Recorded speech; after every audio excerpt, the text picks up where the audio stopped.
Brisco, Dylan Michaels, we head up until 2 o'clock. The next 4 hours, we've got you. A lot of stuff to get into and talk about today as the game gets one day closer to the divisional round game. The best weekend of the NFL is the divisional round. I've held this belief since I was 5 years old. A lot of people have jumped onto the bandwagon of that as of recently. I don't know, the last 5-6 years or so. But it is the best weekend of NFL football. You've got what you would hope or think is close to the best 8 teams in the NFL. You've got 2 games Saturday, 2 games Sunday. Winner going to play for the championship of their conference. They're 1 game away from winning their conference and going to a Super Bowl, all of those things that, matter. The Chiefs have their divisional round win streak on the line, which is 5 straight wins in the divisional round for the Chiefs. I think the stat I saw graphic was the 4th longest streak of divisional round wins of a team. And, it doesn't mean that you win that many consecutive games in years. You can lose in the wild card round. Chiefs said, no, that'd be too easy. No. We're not doing that. It's like when somebody was like, the Cleveland Browns just got destroyed. Why even go to the playoffs? You'd rather your team not go to the playoffs than go to the playoffs and lose a game? That seems odd. You can't appreciate that Joe Flacco run. We have nothing in common. What's the point? You don't like sports. That's right. But the divisional round should be a whole lot of fun. There's weather in Buffalo, and whether that impacts the game or not is yet to be decided. They do not think, as every day it can change. They do not think it will snow on Sunday. The lake effect over the next couple of days, that they can get up to 5 feet of snow over the next couple of days. Something to keep an eye on how it can impact. The Bills are trying to figure out how they can hold meetings since roadways may be shut down, travel restrictions being shut down, how the Bills can meet and get together and be at the facility and go through any sort of practices for the game coming up on Sunday, walkthroughs or regular practices if they're not allowed to leave their house. That is something to keep in mind as well with the injuries that they have going on, because you're not rehabbing at your house. You're going in the facilities. You can't if there is a travel restriction and nobody can leave their house. Now, Sean McDermott said yesterday they have plans to figure out how to get players into the facility. Is it plans? Okay, not planes. That's good.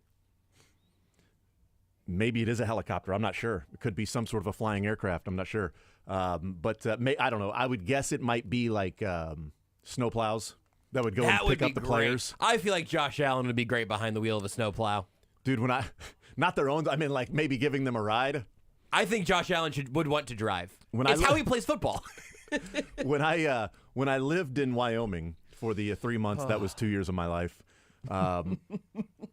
The first week I was there, it snowed 1.5 feet.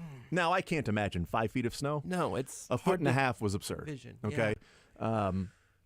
So it snowed that much, and I was told that there will never be a day, because we were on the air at 4 a.m., which was badass. Oh, so much fun. 4 a.m. Let me tell you how much fun it is getting up at 3 in the morning. At least it was an easy commute. It was fine. But I was told, because we were the outlet for people to tune in for, school closings, any weather issues, that the snowplows would actually go and pick you up at your house to take you into work. Wow. That was actually a thing they would do there to make sure that you were on the air on the radio. Actually asking, were you there long enough to experience that? No, I was not. No. No, I was not. I was there. That was the craziest snow, and it was in August. And the station manager, who had lived in Gillette, Wyoming his entire life, was very disappointed, because he said, had the snow been 24 hours earlier, the only month in his life living there that it hadn't snowed in Gillette, Wyoming was July. He's like, we've got snow in August before. We've had snow in June before. He's like, July, never. And it was 1 day late. He was so upset about it. I don't know if it snowed in July. Wow. Okay. Since 2005, I'm not sure. I don't know how I'm going to Google that, but I'm going to do the best. But yeah, so there's a lot of things going on with this matchup this weekend. There's a lot of outside stuff taking place. I rewatched the Bills and Chiefs game from the first go around last night. I watched that after the KU game was over at halftime. Mm-hmm. Essentially after the K-State game was over. I watched that because glad to see Oklahoma State didn't show up to their own game. At least KU was in attendance for that one. There are still easy wins in the Big 12. You just can't expect them. That's exactly the right. problem. You have to prepare for them. It might be an easier night, but you have to go in thinking it's going to be a tough game. Exactly. You can't go in thinking it's going to be a night off. UCF. That's right. You can't go in thinking a night off because then you might be in a battle. You go in thinking it's going to be a battle, you might actually get that night off. It's one of those to where, Wednesday before Thanksgiving, it's like your boss is like, oh, hey, go ahead and leave early. Go ahead. You know what? Go ahead and take the day off. Hey, I know you're trying to be the cool boss and everything, letting us know on Tuesday afternoon. But if you could have let us know like a week ago, I might have had plans for Wednesday and maybe our family could have gone out of town or traveled or did something that we were planning on doing, but I was planning on working there. So cool surprise, but next time just let me know ahead of time. It's a nice surprise if you get there and you're ready to go, and then it's an easier game, and that's what was going on with KU. So I rewatched the Bills and Chiefs game the first go-around, and I wrote on the format here, rewatching the first game, holy bleep, how did the Chiefs lose that game? That was my takeaway in watching that game yet again. So we'll get into that. A number of notes that I took. A lot of notes at the time, but then notes rewatching it, knowing what the result was going to be, knowing what the 20-17 loss and how it happened, and Kadarius Toney offsides and all of that stuff, and that's what we remember. But so many things along the way in plays that took place, and want to get into some of those things. We'll talk with Cynthia Freeland at 11 o'clock, NFL Network analytics expert. Chiefs press conferences today, despite what the format says. It's going to be Andy Reid and Patrick Mahomes and Chris Jones. And then Mick Schaefer will join us at 1 o'clock, KSHB 41 sports director. We will talk with him about some college basketball, some NFL football, et cetera, et cetera. That's how the show lines up today. 913-912-4810 is the text line to join us. 913-912-4810 text line to be a part of the show, part of the conversation. Hawk Talk with Bill Self coming up tonight at 6 o'clock, followed by Homestretch with Sterling Holmes at 7 o'clock. All right, let's get into the show. Is Jerome Tang a witch, and why is the answer yes?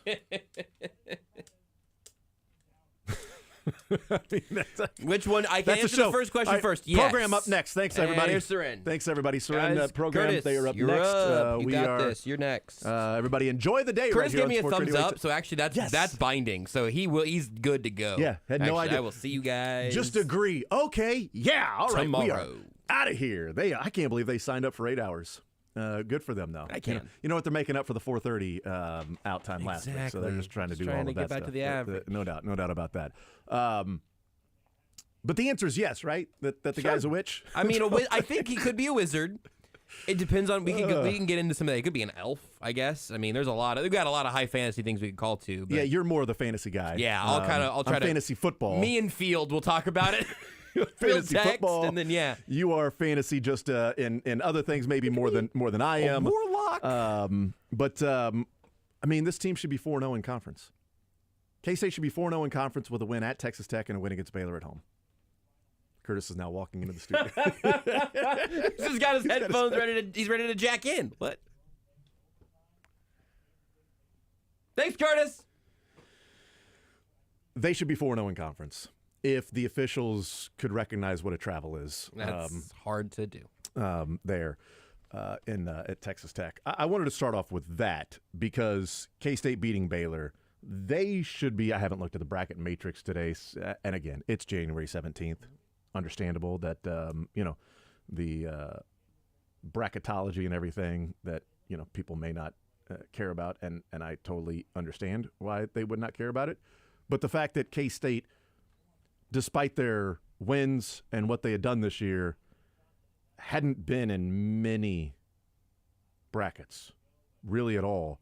Out of 68 brackets that were published as of yesterday morning, they were in 10 of them. 10 of them. That's it. I'm excited to see what the next publication of those brackets are going to be because they should be squarely, firmly, securely in the tournament right now because of how they're playing. It's phenomenal what they're doing. And finding ways to make plays late in the game, overtimes, down by 2 and Baylor has the ball. And then somehow they've got the ball back, burying a 3, getting an and 1, getting other free throws, and winning that game. And a couple of threes in the air for Baylor at times to either tie or take control of that game. And they found a way to win. And that's just simply what Jerome Tang has done since he's been there in Manhattan. I mean, we've talked about it a lot, just a dynamite hire, but he's proving time and time again how good of a coach he is by taking the number of guys that have transferred, losing Naquan Tomlin, and being in this position to where, again, I might spend the rest of the conference basketball season saying that they're one game better than they actually are. Yeah. This team's 4-0 in conference. I know the standings say differently. They say they're 3-1, but they're 4-0 in conference. All right, let's just call it a spade. They're playing so well. And, yeah, there's a little bit of jealousy from watching Jerome Tang do that a year after going to the Elite Eight and then following that up by losing a couple of guys and then losing their top 3 guys from a year ago, essentially. And not even losing them like in a convenient manner. Yeah. You know what I mean? Like, it's not like, okay, we got a chance to completely rebuild this roster. Yeah, and Naquan Tomlin was supposed to be a big part of this particular team, and he's been no part of the team, and yet they have found a way to win. Gasson has stepped up. Carter stepped up. Tyler Perry at times. Kaluma with a big shot last night. Like, different guys at different times stepping up and playing well. That's what a really well-coached team does, and that's what K-State has been. That's what they continue to be, and honestly, as, you know, looking at the next, couple of games, not necessarily weeks for K-State. They've got some tough games coming up, but they should be 4-1 heading to Iowa State. They're in Ames a week from today. Yep. That would be next Wednesday because they've got Oklahoma State at home on Saturday. Don't go into that Oklahoma State game thinking it's a day off. No, you got to think that you're going to lose that game. Go in thinking it's going to be a battle, and if you get a day off, you get a day off. That's great. Play some, 4D chess. It's got to be chess, not checkers. That's exactly right. To answer your original question, I think Jerome Tang is technically a warlock. Okay, great. Because why is that? Wizards master spells through study and discipline. Certainly Jerome Tang has study and discipline, but That's right. warlocks gain abilities from pacts with supernatural entities. Jerome Tang is a very religious man, and also he's constantly talking about the power of love. And that to me is much more sort of innate. So I'm going to say that he's actually a basketball warlock is currently where I'm going to draw the line for Jerome Tang. Because Witch feel it has a depiction and a sort of a background of evil. It feels it almost derogatory. Yeah. You witch, that witches need rebranding. Obviously there are good witches, there are kind witches, there's wizards and witches in Harry Potter. The Wicked Witch of the East, bro. See that the word witch. Totally messed that up. Damn it. I think you did. Male witches exist in some traditions, but again, that's often wizards or warlock. I think we go warlock and really note kind of the origin of Jerome Tang's supernatural powers. The Wicked Witch of the East, bro. That feel better? Thank you. That did. Good. That felt much better. I don't know what that would make Bill Self, but I'll work on that too. That was a number 1 seed in our original bracket of sound a few years ago. The Friends fighting over the Wizard of Oz. I don't know if I've heard of this audio. This predates me. Oh my God, you've never heard this audio? I don't know if I've heard this audio. I am racking my brain trying to figure out if this sounds familiar or not. Okay, we will start the next segment with that audio. We can definitely search. That'll be in the archives. No matter what the it was a plan 1 seed, we'll find it. It was a freaking 1 seed. The Wicked Witch of the East, bro. So, I'm with you on the Warlock. Yeah. The evil depiction of the witch, I think, was too simplistic for me to ask if he's a witch. Yeah, and the answer being yes. The answer being maybe, depending on what your view is. Salem witches and stuff. That's right. But you didn't want to be a witch then. No, not at all. Because if you were lit on fire and you didn't burn, then you were a witch. If you did burn, you weren't a witch. Oops, our bad. Yeah, it's really incredible how that works. Sorry about that. It's not a whole lot of making up to do there. Hey guys, we're 0 for 10 on this. You think maybe we should No, we're gonna find that damn witch somewhere. We're gonna figure this out. We're losing all of our women. Well, not sure we can reproduce and continue with our one of them has to be a witch. We will get them. What do you think, Tony Dungy? You think it's her fault? Do you understand? Our life expectancy is 22. If it wasn't for a witch, we would live longer. It's got to be a witch. It's got to be a witch. Maybe we should stop burning everyone alive at age 22. What's that? Burn him too. I have heard stories of people in nice weather down south. We get snow and cold. It is a witch. Must be. It's easy to warm up when you're on fire. They bring stories of sunlight and beautiful weather. Guys, crops that grow year round. I'm just talking about Florida. Like, we could just, in like 300 years, people are going to be there. No one from this region is going to live here anymore. We're all moving down south. I feel like we need to not get into the Nate Oates and Dennis Gates thing right now. We'll do it on the next break. Oh, Dylan's got the audio? I feel like we need to play the audio. Let's end on that, and then we can come back, and then we can talk about what kind of battle of mystical creatures Nate Oates and Dennis Gates need to represent. But the fact that we just need to educate you on this one, the fact that you have not heard this audio. I don't know if I've heard this audio. Yeah. Dylan, did you know this audio? Okay, Dylan's also ignorant here. Go right ahead. Play it. 1 seed. The Wicked Witch of the East, bro! Oh, no, you got to play the whole thing. Oh, that's just a little... I'll find the whole thing. I'll find the whole thing. We'll find the whole thing.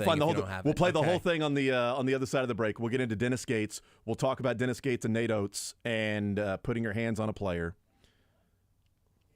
and that conversation. One coach that has a lot of class and another coach that continually shows his ass. I mean, honestly, he looks like a barbarian to me.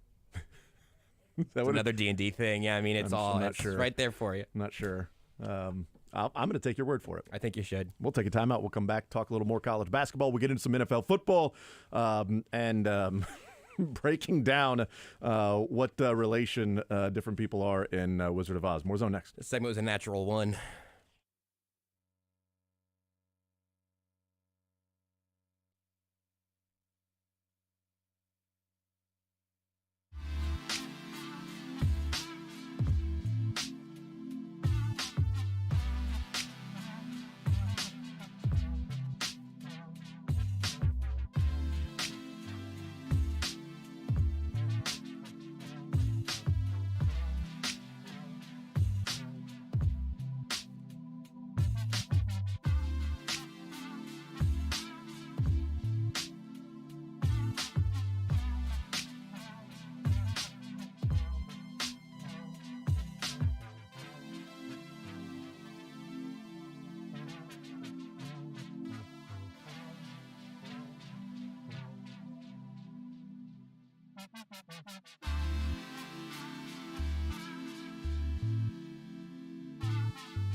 All right, we'll continue right here on Sports Radio 810 WHB. We will talk some more college basketball here. We will certainly get into some NFL football. A lot of NFL football today. Cynthia Freeland coming up at 11 o'clock, NFL Network analytics expert. We will hear from the Chiefs today, press conferences. Andy Reid, Patrick Mahomes, Chris Jones, and Todd Lebo working the locker room like a champ. And then Mick Schaefer will join us in the 1 o'clock hour. We got a lot of breakdown for the Chiefs and Bills. Rewatched the game last night. A number of notes, just general notes taking from that as opposed to the very specific and detailed notes when you watch it the first time, and we're going to be talking about it all week, et cetera, et cetera. But the biggest issue that we've been discussing is the fact that Josh Brisco has yet to hear some of the best piece of audio that's ever existed that came out in like 2018, 2019, and was a number one seed in our, I thought original, but our second bracket of sound. Okay. In what was the 2021 tournament. I wasn't on the show then, but I was on the internet then, and the fact that like there's a whole Know Your Meme page about this that I just was unaware of. So I can't wait. So let's. This is an argument between a couple of grown men in their apartment, arguing over whether Glinda the Good Witch in The Wizard of Oz is a princess or not. And not all heroes wear capes, but the person that took out their phone and started recording this, that caught, I would guess, the best parts of this. I don't know. This might have been going on for a while, but somebody took out their phone and started recording, thankfully, because we got some of the best audio ever. But here is that argument that Josh has not heard that we just need to educate our young friend here. Hold on. This is my favorite. Hold on. Her sister was a witch, right? And what was her sister? A princess. The Wicked Witch of the East, bro. I'm gonna stab him. You're gonna look at me and you're gonna tell me that I'm wrong?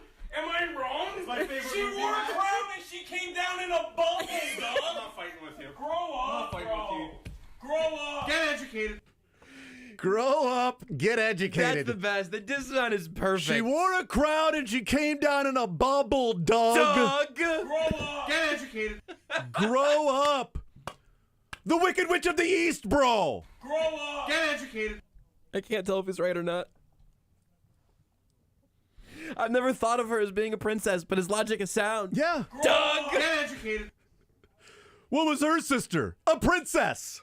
Grow up. Get educated. It's sound. The Wicked Witch of the East, bro.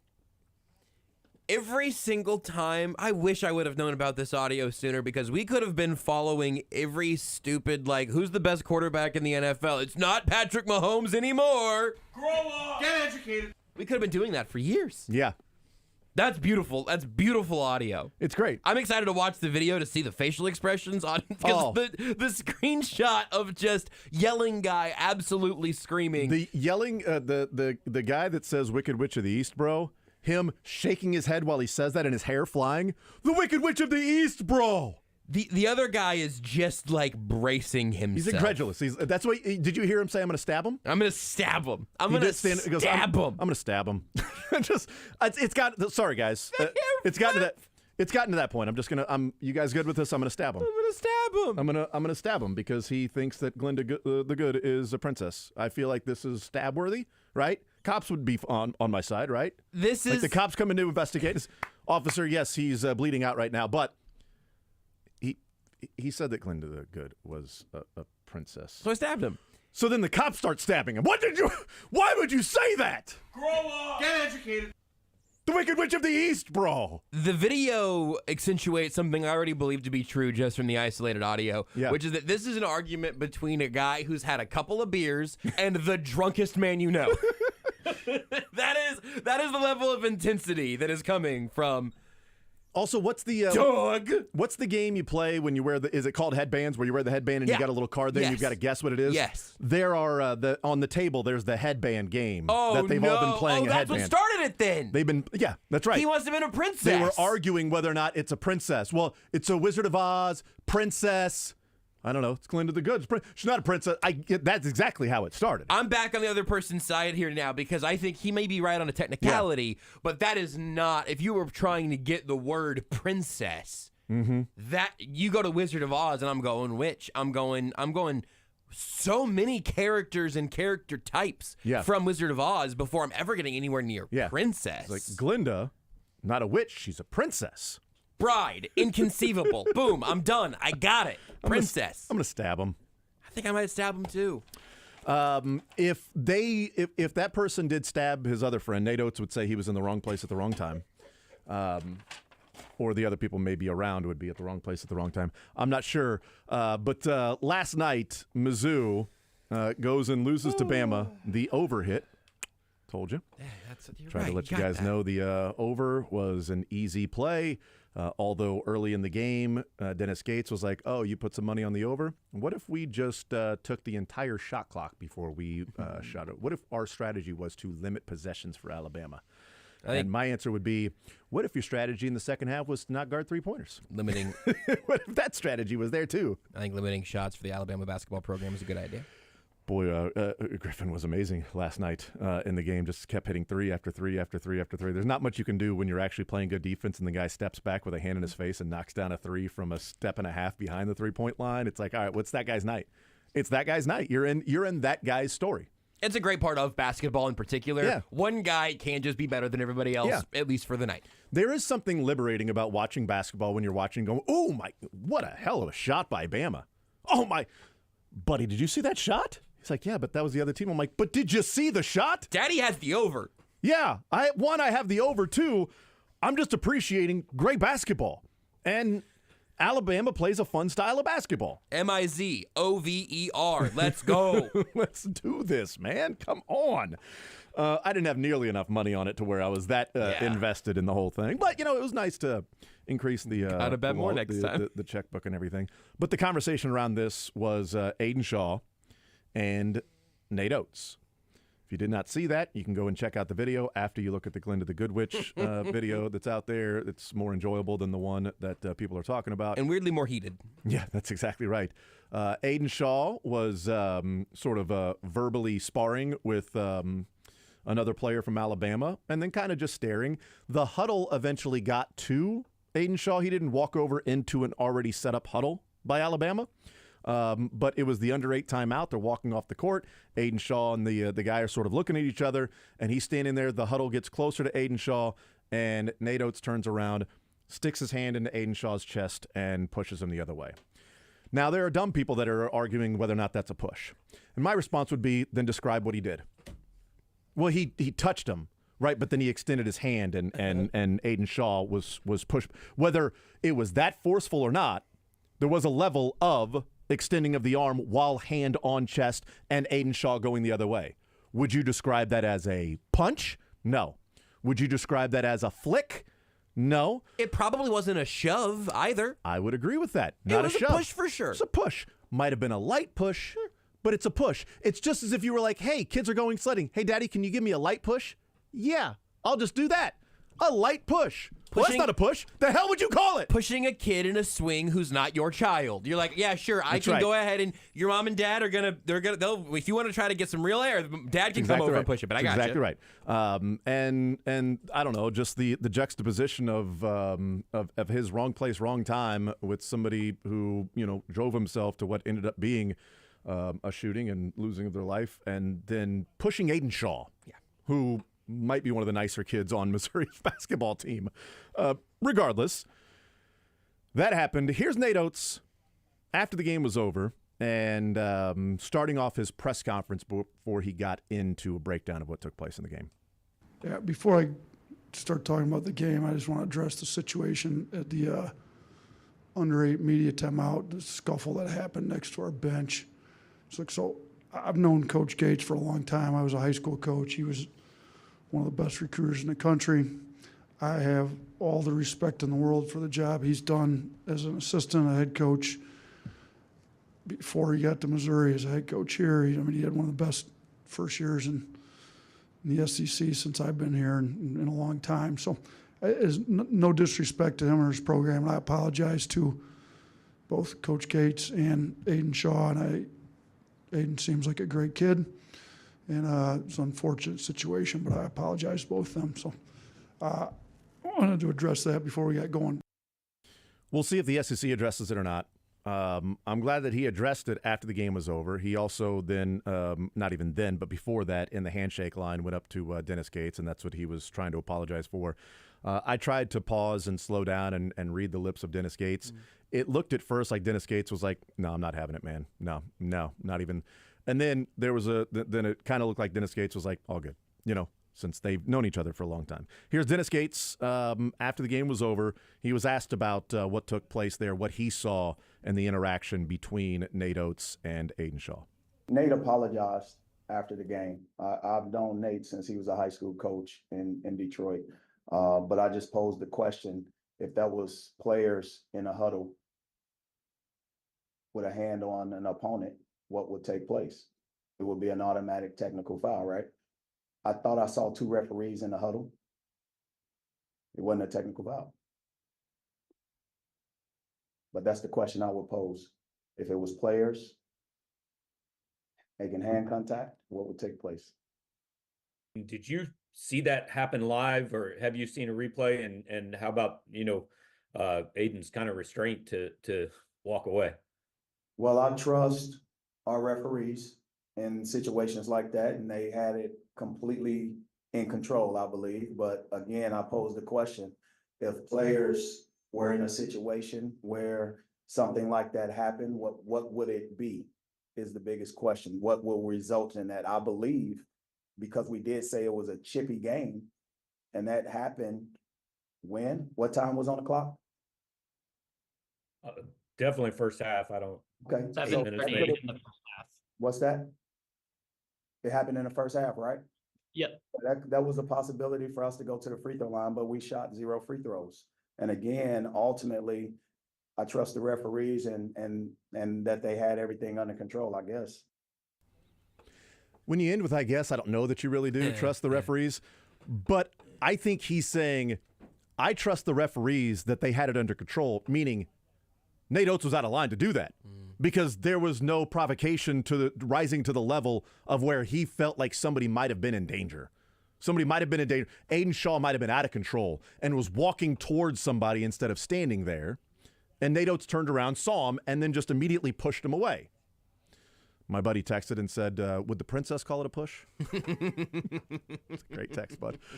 He's a Bills fan, so take that with a grain of salt. Hey, stop listening this week and then come back. That's right. Listen next week as long as the Chiefs win. Oh, God. Chiefs lose, then get the hell out of my life. Definitely just don't text next week. That's right.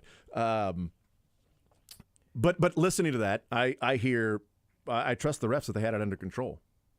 Why did he need to do that? And if the refs had it under control that I trust, how is that not a technical foul? Because it is. It's an immediate, at minimum, it's a technical foul. I started off by saying I wonder what the SEC's reaction is going to be. Because if you change the individuals, okay, the players in this whole thing, players as in, overall, just the general sense, not specifically a player and a coach. The guys. Yes. And it's 2 Alabama players. And Nate Oates turns and pushes one of his own Alabama players. What would the reaction been there? Whoa, dude, he's putting his hands on his own. What? You don't put your hands on. Yeah, they might have been, but you can't do that. Would he have been suspended by his own program for a game? 2 games? We've seen that happen before. I don't know if the SEC is going to get involved here and suspend him, but I agree with Dennis Gates. At minimum, it was a technical foul because you just simply can't do that. I like Nate Oates. I wanted him to be the Missouri coach. What he did at Buffalo, when people were talking about Nate Oates or Musselman, and I'm like, Nate Oates, I'll take him. I'll take Nate Oates over Musselman. I would take either at the time, when we're talking about Conzo Martin, take either at the time. But what Nate Oates did at Buffalo was really good in getting to the tournament, winning a tournament game. I think back-to-back years he took that Buffalo team to the tournament and almost, I can't remember, did that Buffalo team get to the Sweet 16 or not. I'm not sure. It doesn't matter. But I like Nate Oates.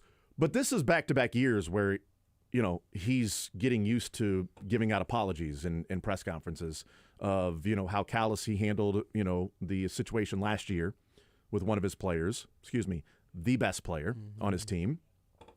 And this situation where just losing his cool when the coach is supposed to be the one that keeps the cool and makes sure everything is good. And by the way, who was the player that kept his cool there? Or the person? It was Aiden Shaw. Yes. He got pushed by the coach, and he sort of just backed away a little bit, and then eventually just turned around and went back to his huddle. Also, Missouri staff didn't come down and start yelling and screaming at Nate Oates and the Alabama staff for doing that. They also kept their cool. Alabama's clearly the better team. The technical free throws, I don't think changed the game because, they ended up losing by 18 points and Griffin went off, and eventually over 40 minutes of basketball when Alabama's playing like that and wants to play and is as involved emotionally as they were, it's not like you were getting an Alabama team that was just going through the motions. They were emotionally invested because it was chippy. And to Dennis Gates' point, how can it be that chippy and one team not shoot any free throws? I really like the "I trust the refs" line because that has such an underlying note that I think you kind of you inferred there of like, well, I'm trusting the refs to do their job. Did you guys not think that game was properly official? I didn't say any of that. I just trust the refs to do their job every night. Dennis Gates is obviously just right. What he said is correct. Everything you've said, laying all that out, correct. The one other thing that just kind of irks me a little bit is Nate Oates saying, I believe I got his phrasing right, it was an unfortunate situation. For who, Nate? Yeah. Who was at fault for that being an unfortunate situation? Did Aiden Shaw do something wrong in your eyes that you would like to call out now? Because you could do that. You could say, he stepped out of line and he didn't. He could have said he shouldn't have been there. He stepped out of line. I shouldn't have reacted that way. I stepped out of line. I apologize. That I'm the coach. I can't be doing that. He knows where we're at in the huddle. It's all none of that's a big deal. But my action there was the worst of it all. That would not have been that hard to say. And that's not what he said. He said, I apologized, and it was an unfortunate situation. Did you apologize because of an unfortunate situation that you had no part in? Or did you apologize because maybe you're a little bit ashamed of your actions right there without actually saying it that way post-game? I hate a half apology. I hate a half, because it lets you, it pats your chest and holds your hand up. I really should have tracked that football. I should have caught that. Well, yeah, man. But that's on me. My B.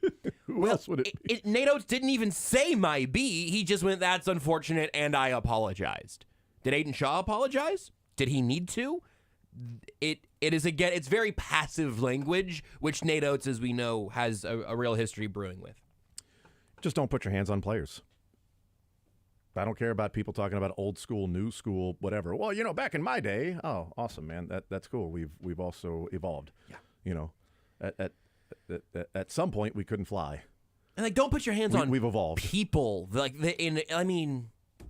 just not that hard for most people to figure out at this point. If Aiden Shaw and a player were going at it to where you thought it was going to get physical, and Nate Oates stepped in and put right arm and left arm to break those up, yep, absolutely, do what you got to do. Separating, sure. Separate those guys. Because you are de-escalating as opposed to escalating. But when you've got both players sort of jawing, and that took place the whole game. So that jawing also happens 30 times a game, in every game. Every game the jawing like that happens. You are talking about high-level Division I basketball and emotions and working as hard as you can and trying to beat the other team. That sort of happens through the game. And this was a very chippy game. There ended up being 3 technical fouls called on players, a double technical late in the game, another technical on Grant Nelson, which was going to be a technical foul, called every time. He blocked Anthony Robinson and then looked at him and started barking at him, and yelling at him. Like, it's one thing to, you can taunt a little bit at times, but that is a point of emphasis of trying to make sure that nothing escalates to that level. And so he got a technical foul, point of interruption, technical foul. Mizzou got a couple free throws. Alabama gets the ball. So it was a chippy game. But you just simply don't do that if you're Nate Oates, if you're any coach. And it's then back-to-back years to where we're talking about Nate Oates and apologies rather than Alabama and how fun of a basketball team they are to watch play. And even Sears getting injured and still putting up 93 points on the board against Mizzou. The number one offense at Ken Palm. They're fun. 5 guys on the floor that can all shoot. That can all shoot threes. It's a fun style of basketball. My Missouri takeaway on this is the way Missouri played on the road against Kentucky and the way they played against Alabama. And I know it was an 18-point loss, but Missouri had opportunities late in the game. And got it to 2 at some point. That counts. And then it got away from them in the last 4 minutes or so. I don't know why Missouri goes to Kentucky and to Alabama and gives that effort and plays like that, and then at home against Georgia and South Carolina feels like they just go through the motions. Yeah. That's the problem. They're playing up and down to their competition. They're playing up on the road to Kentucky and Alabama, and they're playing down at home to Georgia and South Carolina. That's got to be fixed. That's on Dennis Gates and the players. The conversation coming out of this and now moving forward is, I wonder if the SEC will get involved just to make a point that, hey, this is not acceptable behavior by a coach. 1-game suspension. We'll see if that's the case. We'll take a timeout, come back, more Zone next.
Shaw and Nate Oates thing happened.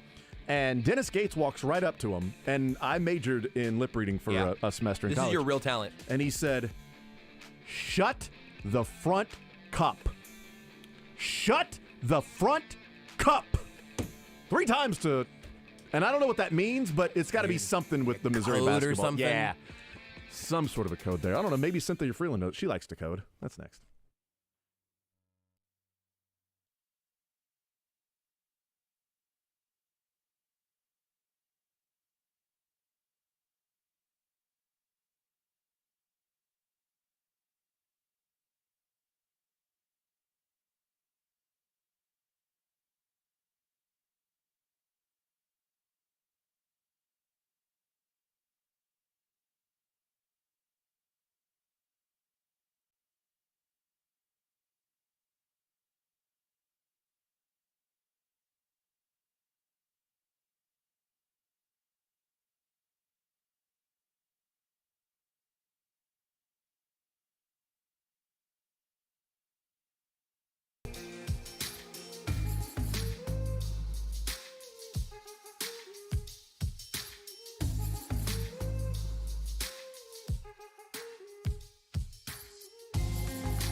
She's done the research. You know, I measured the big boys' booties for like 2 years. She's analyzed the data. If you can keep that big booty down, like if you are a big boy, if you're very tall and you can keep your booty down low, then you are far more successful. She's crunched the numbers and the results are clear. The back of booty isn't as good, as it turns out. If she picks a dog, she'll have the math to back it up. It's not like Travis Kelce has done.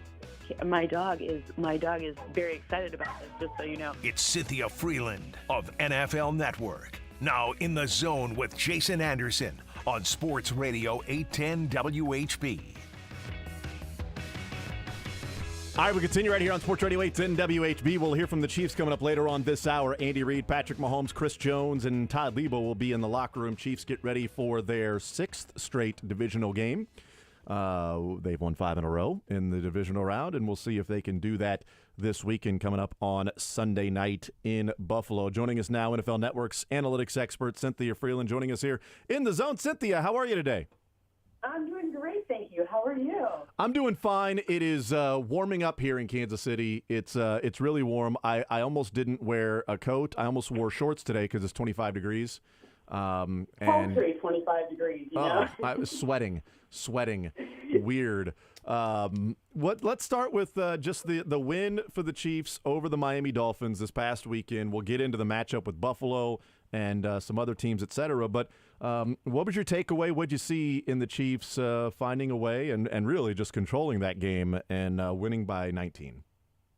Yeah, I mean, look, like when you're looking at, okay, clearly we knew ahead of the game that the Dolphins were really banged up. We knew they were without their 3 top pass rushers. We knew Xavier Howard, at least this time last week, was probably not going to play, didn't end up playing. So you knew there were a bunch of pieces missing on that side of the ball. What I wasn't expecting was for them to trot out cover 0 so much, because that's not something we usually see, like blitzing so heavily on Patrick Mahomes because he's so good against the blitz. But when you're down your top 3 pass rushers, I guess you got to manufacture blitz one way or another. So that was an interesting note. But to me, it obviously didn't go very well for them with that, because when you're looking at, Travis Kelce extended his streak of 70-plus receiving yards and a touch in playoff games to 10, which is the longest in the NFL, by the way. The 130 yards for Rice, awesome, of course. And then, of course, you got Isaiah Pacheco with 75 scrimmage yards for his 4th consecutive playoff game, too. So didn't really work, but it was interesting to see what the strategy was going to be, because sometimes great defensive coordinators like Vic Fangio will give us some clues as to potentially how other playoff teams will play them, but maybe not so much given the fact that they were just so banged up. Cynthia Freeland is our guest. So you mentioned the increase of cover 0. That's an interesting one. Mahomes has just simply typically destroyed the blitz and has been better than most quarterbacks when it comes to pressure. Did you see the same thing there against Miami when they were playing cover 0? Was he usually his usual effective self, or did it get to Mahomes, and whether there was whether a part of that or not? But was he his usual effective Patrick Mahomes against cover 0 in that game against Miami? It was a little less effective than normal, I think partly because obviously Miami sold out in a different way. Like oftentimes teams will play cover 0 to sell out, to just try to bring as much pressure as possible. They're not selling out because they have to, and there's no, it's a different mindset and a different structure. And Jalen Ramsey's, of course, a bigger deal than a lot of other corners. But he did have slight decrease in numbers, and there were some things that were like this is Patrick Mahomes we're talking about. So if it's half a percentage point decrease, people are like, oh, it's huge, right? Because we just expect so much from him. But, fair or unfair, we do. But it wasn't, it was noticeable, but it wasn't a huge deal. And it's probably not something other teams will be able to replicate either, because, they don't have the corners, especially Buffalo doesn't have the corners that, Jalen Ramsey is.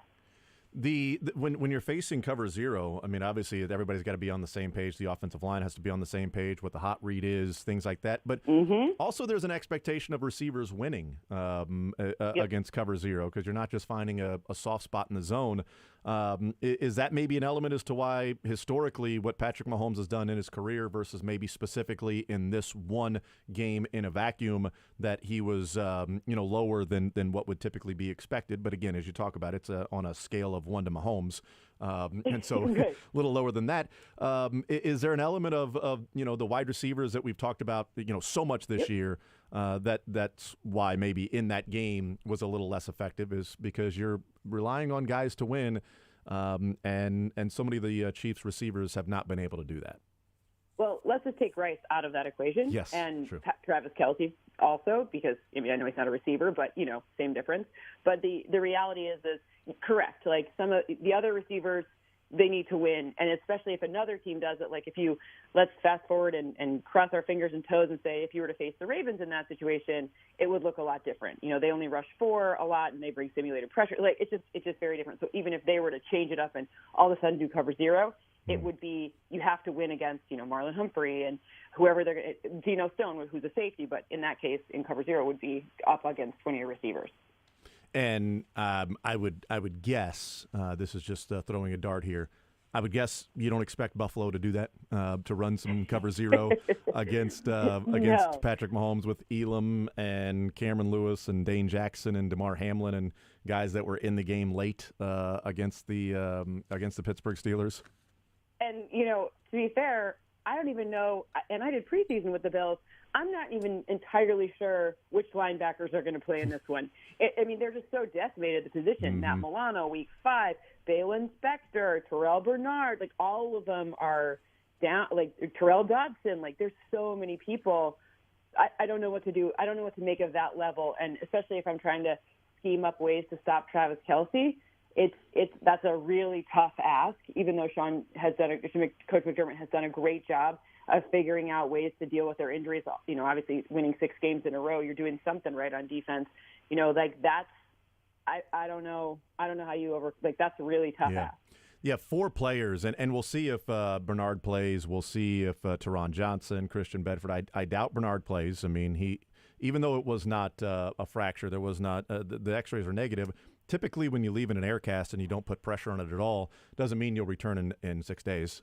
We'll see with Bernard, especially as a linebacker, not necessarily even a quarterback that maybe will be able to navigate the pocket and throw from different angles. Linebacker, you're going to have to stop, start, cut, change directions, things like that. But if Teron Johnson, Christian Bedford, we'll see if those guys end up playing. Russell Douglas said after the game on Monday he is playing on Sunday, that he thought there was a chance he could have played on Monday, but he will definitely be out there. I'll take him at his word that he'll be playing. But Dotson and Bernard and Teron Johnson and Christian Bedford all played at least 73% of the snaps when they played the previous game against the Bills, the Chiefs. And Bernard Johnson and Christian Bedford played 100% of the snaps. And, in fact, Christian Bedford was the one that stripped Rashee Rice of the football at midfield and caused that fumble, and it was recovered by Teron Johnson, which was a pretty significant play when the Chiefs had the ball at midfield down 17-14 and were driving, and had just put a touchdown on the board the previous drive and got the ball right back. And then, Rashee Rice unfortunately fumbles. How do you think Buffalo can overcome that? What can they do? And how much of an advantage do you think it will be if they are down their top 4 linebackers and 3 of their top 4 cornerbacks?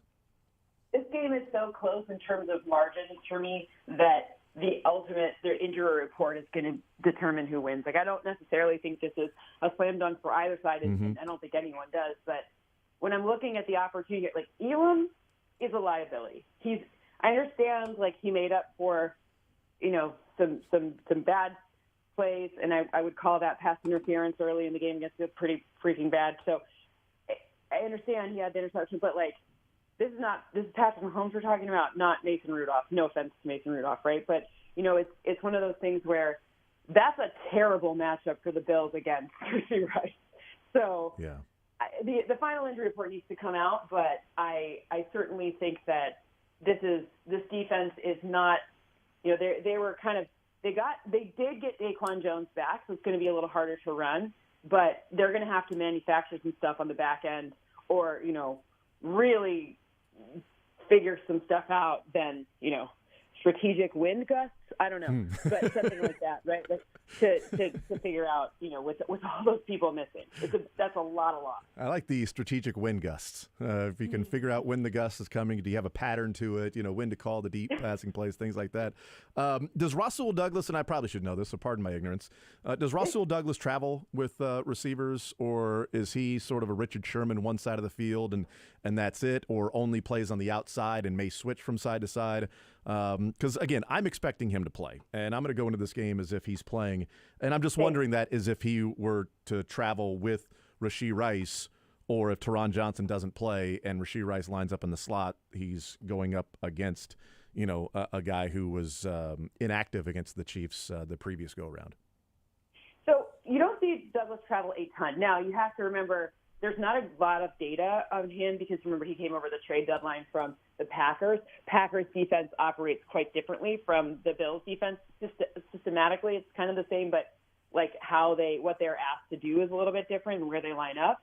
So, and you have to also remember like on the Packers defense, Jair Alexander, although he was hurt for much of the season, like, you know, he kind of got the A1 priority, and so Douglas had to sort of be the second guy there. Whereas on the Bills, he came over because Tre'Davious White was out, and that was their number one corner. So it could change. I would imagine that they have specific reads and calls where he'll travel and ones where he'll play an area too. Because this isn't a team like with Leslie Frazier. They had, you know, they didn't blitz Patrick Mahomes once. Leslie Frazier was the first one to really do that, and then.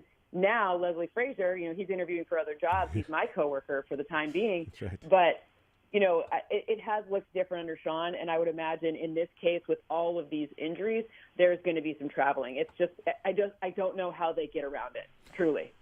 The reputation around Andy Reid is that, you know, when he's playing a team in the regular season and he expects to play that team in the playoffs, he may not open up the bag and get into some of the fun plays, the good plays. You know, call the good plays. Come on. Enough with these bad plays that you're not picking up yards. Call the plays that you pick up like 20 or 30 yards. That's better. But the reputation, whether true, not, inflated, whatever, is that Andy Reid, you know, has a number of wrinkles that he'll use off of things that he showed earlier in the season. The reputation also is that Sean McDermott doesn't really do that. That he sort of just throws what he has out there week by week. Is that fair reputationally of Sean McDermott calling the defense? What he's shown is what he's shown. Whereas, is it fair that Andy Reid, you know, after playing that game earlier this year and scoring only 17 points, that there are wrinkles on wrinkles that he may use on Sunday night? Andy Reid makes you eat your vegetables, absolutely.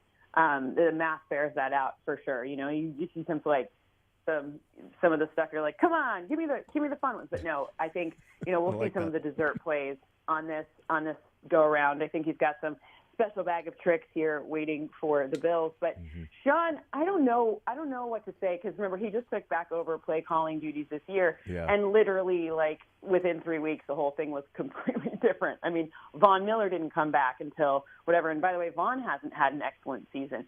And then you get Daquan Jones out, and Daquan Jones, him and Ed Oliver together, way different than when just Ed alone. And Ed's been great in the pass rush, but I more mean stopping the run. Very different opportunity there when he's there and when he's not. So while I would like to say he does, I think he does try to win his way. I just don't know if you can do that if you're like, it's like, I feel like they're putting a bunch of names in a bag and like picking one. Today you're going to play. Like, I don't necessarily think, you know, they're playing with the crew that they had intended to play with earlier in the season. Well, and one other part that's going into this, and these guys are professionals. They've been there, done that. This is so late in the season that it may or may not affect them. But, you know, we talk about reps and getting reps in practice. And Tim Grunhard, Chiefs Hall of Famer, center here in Kansas City, is on different shows. And he talks about, you know, putting something on film. Even if you're not going to use it, it makes the other team take some reps out of practice to practice that and prepare for those things. And so that's part of like going through the game plan, installing it, practicing, etc. I do wonder how much – I preface all of that because I wonder how much the lake effect snowstorm that's coming into Buffalo that may drop up to 5 feet of snow again and may shut down all travel. Sean McDermott's already weighed in on what the contingencies are for them to be able to practice and get together. It's not just meetings. You can do that over Zoom, but you can't practice and go through the install together and go through your scripted plays as the Chiefs are practicing today and tomorrow. And the Bills, the storm hasn't hit there, but that's also a part of this that I wonder, you know, with what's going on in Buffalo, if that were to be the case, how they, you know, go about maybe not even being able to be in the facilities, which also affects rehab, right? Because, I mean, you're trying to go through rehab to play, and now you got to do it at home in your cold tub or just hang out in the snow. I don't know.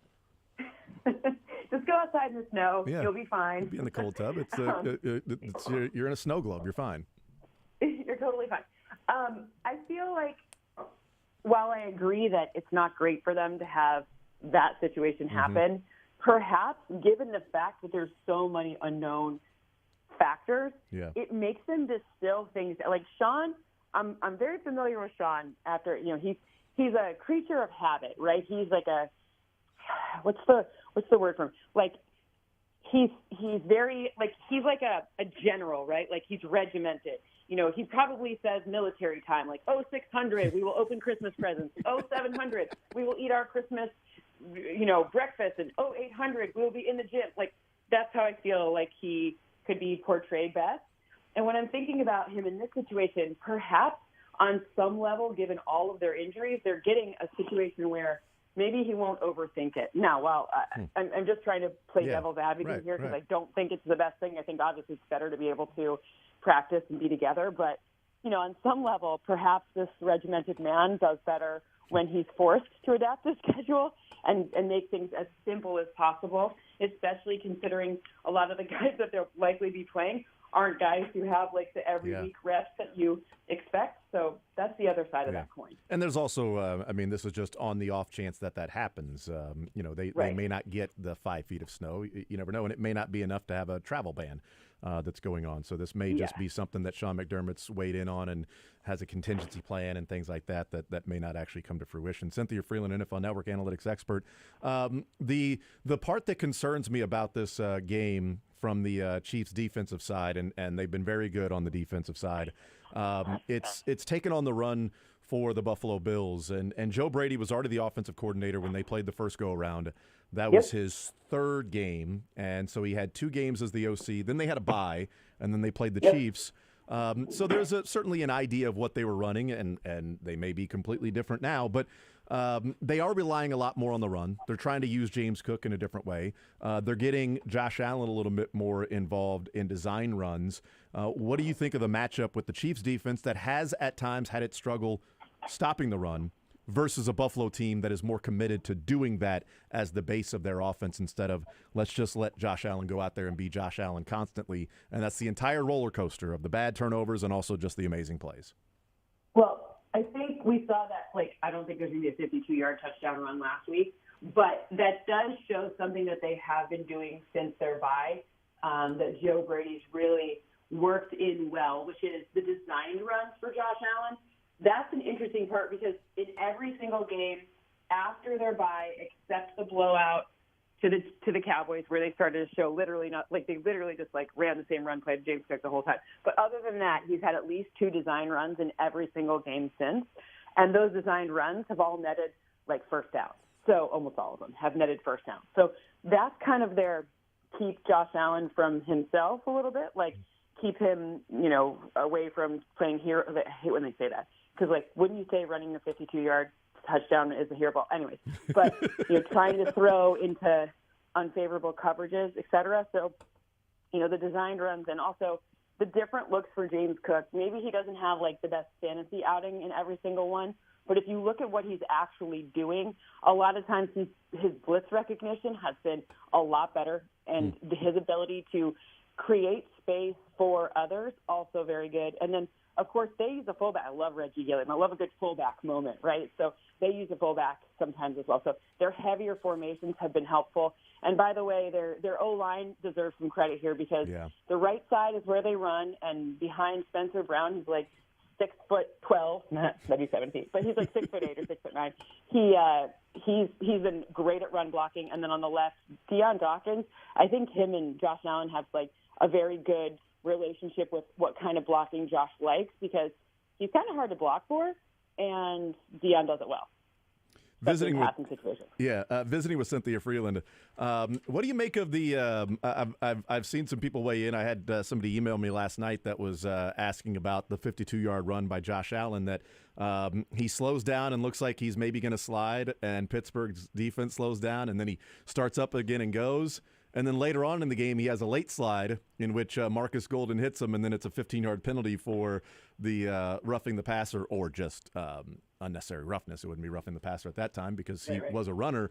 What do you make of that? Because I feel like he kind of got the benefit of the doubt on both. Didn't they instituted the rule of the quarterback is down when he starts to slide? But he wasn't as demonstrative of looking like he was going to slide. He could make the case that I was sort of just slowing down and assessing the defense because he never really leaned back. But Pittsburgh definitely thought he was getting ready to slide because he had already picked up the first down by 8 yards. Yeah, I don't know how you legislate that rule, right? Because, especially for a guy like Josh Allen, that's where it becomes an advantage because he does it different. He kind of reminds me of Cam Newton in that way, right? Like you never knew if Cam was going to slide or not. Like it almost looked like he didn't know, and and then he just kind of made a decision in the moment. That's a good point. I don't think there was a lot of thought. I don't think Josh was like, "Oh, I'm going to juke him here. I'm going to slow up, make him think it's a slide," and it doesn't. It just happens too fast, and it's so infrequent that I just don't think that that's the case. If you can do that and you have that kind of body control, then maybe you deserve to get the benefit of the doubt with a call. But I asked a bunch of people, I asked Kurt Warner, et cetera, and I'm like, do you even think he knew, like, that he was doing it? He's like, no way. It's 0 degrees. There's, there's way too much. It's just not. It's not that serious. Not to be, make light of it. But I just don't think that. Yeah. I mean, if Mason Rudolph could have done it, I think the same thing would have happened. I just don't know how it looks to people. It's just hard, right? Like when we slow it down, it feels so different. But you have to remember game speed. This guy's running 19 miles an hour. It's not like he reached a top speed like 19.33 miles an hour. Like I don't know if you have time to think about it like that. Yeah, I don't think he was planning that. Kenny Pickett in college was one that planned that and then talked about how to fake the slide and then ran like it was something he had designed and thought about and wanted to institute. I don't think that was what was going on with Josh Allen. But I do wonder if there's a level of less benefit of the doubt for a late slide by Josh Allen. That hasn't really been the case, but just something that I was sort of wondering as watching that game. Cynthia Freeland, NFL Network analytics expert. All right, what do you think happens in the game? I know you said there's going to be a lot of attention on the injury report, and certainly around here we've discussed that there'll be a lot of attention on the injury report. But what do you think happens in the game, and if you have a score in mind for this Sunday night matchup wrapping up divisional round weekend? I think this is truly a one possession, last possession wins kind of game. Of course, I'm projecting that Rasul Douglas plays. I'm projecting that at least one of the linebackers play because if they're really decimated and if you don't have Rasul Douglas, if you're down to guys really just coming off the practice squad to start, then that will totally change the projection. But as of right now, I do think that the Chiefs sneak by, but I think it's like a very uncomfortable game for the Chiefs in the mid-20s. All right, we'll see what ends up happening. Cynthia Freeland, NFL Network analytics expert, joining us here. Cynthia, as always, great stuff. Very much appreciate the time. Enjoy the football. And you know what? Before we go, congratulations. What a weekend that was. I was thinking about you when that took place and that first down happened, and it was the realization set in that they were going to do this. Were you as emotional as they showed some people in the crowd? I was a total mess. I was grabbing my dog for dear life. I was crying and laughing, and my heart was beating so fast. It was funny because I keep thinking, in the morning I woke up and I checked my app to see, is this real? Did they really? And then I was like, wow, the last time the Lions won a home playoff game, there wasn't even an iPhone, smartphone. People didn't even really have cell phones back then unless they were those big bag phones in your car, right? Let alone check the score to be like, holy smokes, they won one. But the cool part is this weekend I actually get to go home, and we're going to do game day morning. Nice. Colleen Wolfe and I will be coming from a bar across the street from Ford Field. It's going to be a lot of fun, and I'm secretly hoping that the Chiefs and Bills game gets postponed to Monday because then I'll just pop on over across Canada, bring in my passport. Then I get to see 2 games in one weekend, my 2 favorites. I would be elated. And the Chiefs have not lost with you in attendance. So they have not. Maybe the Chiefs have not lost with me in attendance. Maybe that would work out well for everybody. Seal the deal right there. What do you do if Detroit and Kansas City are in Vegas against each other? What happens then? I would be so happy because then either way things are great. That's true. Truly. Who would? I'd be like, whatever, dude. It's all good. It's all good. What would your mom do? Who would your mom be rooting for? My mom would be rooting for her grandson, Patrick Mahomes. Okay. Which again makes no sense, but yeah. Very good. Just wondering. Cynthia Freeland, NFL Network analytics expert. Cynthia, as always, appreciate the time. Congrats again. Should be another fun one coming up this weekend, and we will talk soon. We'll talk next week, hopefully talking about a Chiefs division or a championship matchup and a Lions championship matchup coming up next weekend. Let's hope so. Fingers and toes crossed. Yes, that's right. Thank you, Cynthia. Bye. All right. There's Cynthia Freeland, NFL Network analytics expert. Great stuff from her. And her Detroit Lions get the playoff win there in Detroit, and very emotional with the fans as you saw that those pictures on the screen and everything. It was great drama, great theater for that game, and we'll see what happens.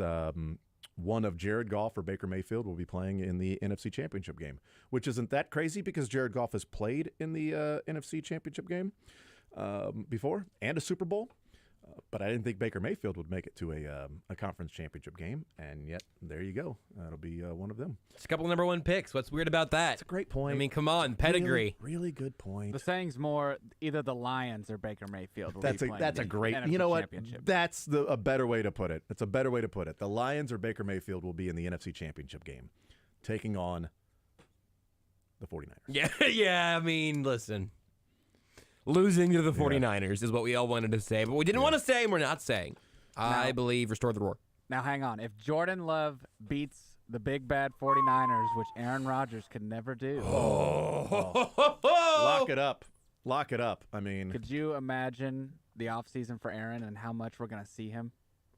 Because he will have to make it about himself again. No, he's canceled. So that's people have people do not let him get his opinion out there. It's what about free speech is gone in this country. What about a little NFC North free speech in the NFC Championship game? You give me a little Packers Lions just head to head. I mean, there's a lot of opportunities here. We'll take a timeout. We'll come back, continue rolling. We do have some clips from New Heights that I want to play from this morning. That podcast that was released, and we'll hear from Andy Reid, Patrick Mahomes, Chris Jones, and Todd Lebo will be working the locker room. More Zone next.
All right, we'll continue right here on Sports Radio 810 WHB. Thank you to Cynthia Freeland.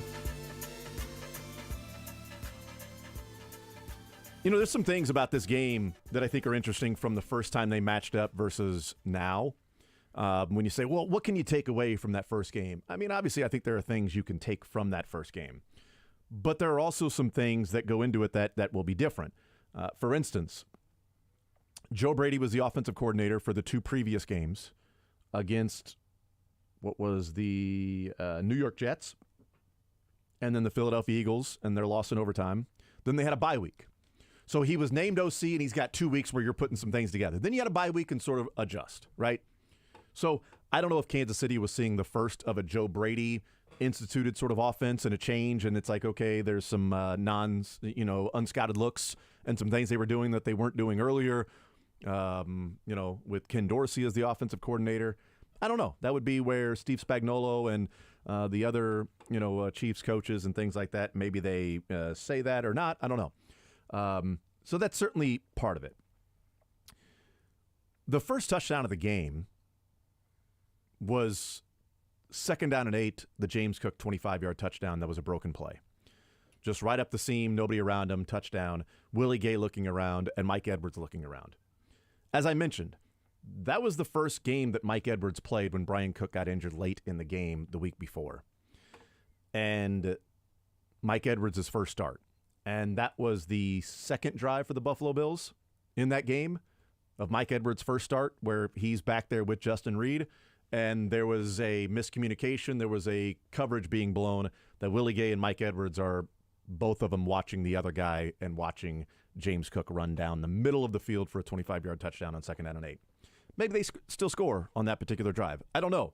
It was also Nick Bolton's first game back from missing a number of weeks. Isaiah Pacheco didn't play in that game. Wanya Morris played in that game, and there were a number of snaps where he just simply got beat by the rush around the outside. Does Donovan Smith make that big of a difference? I don't know.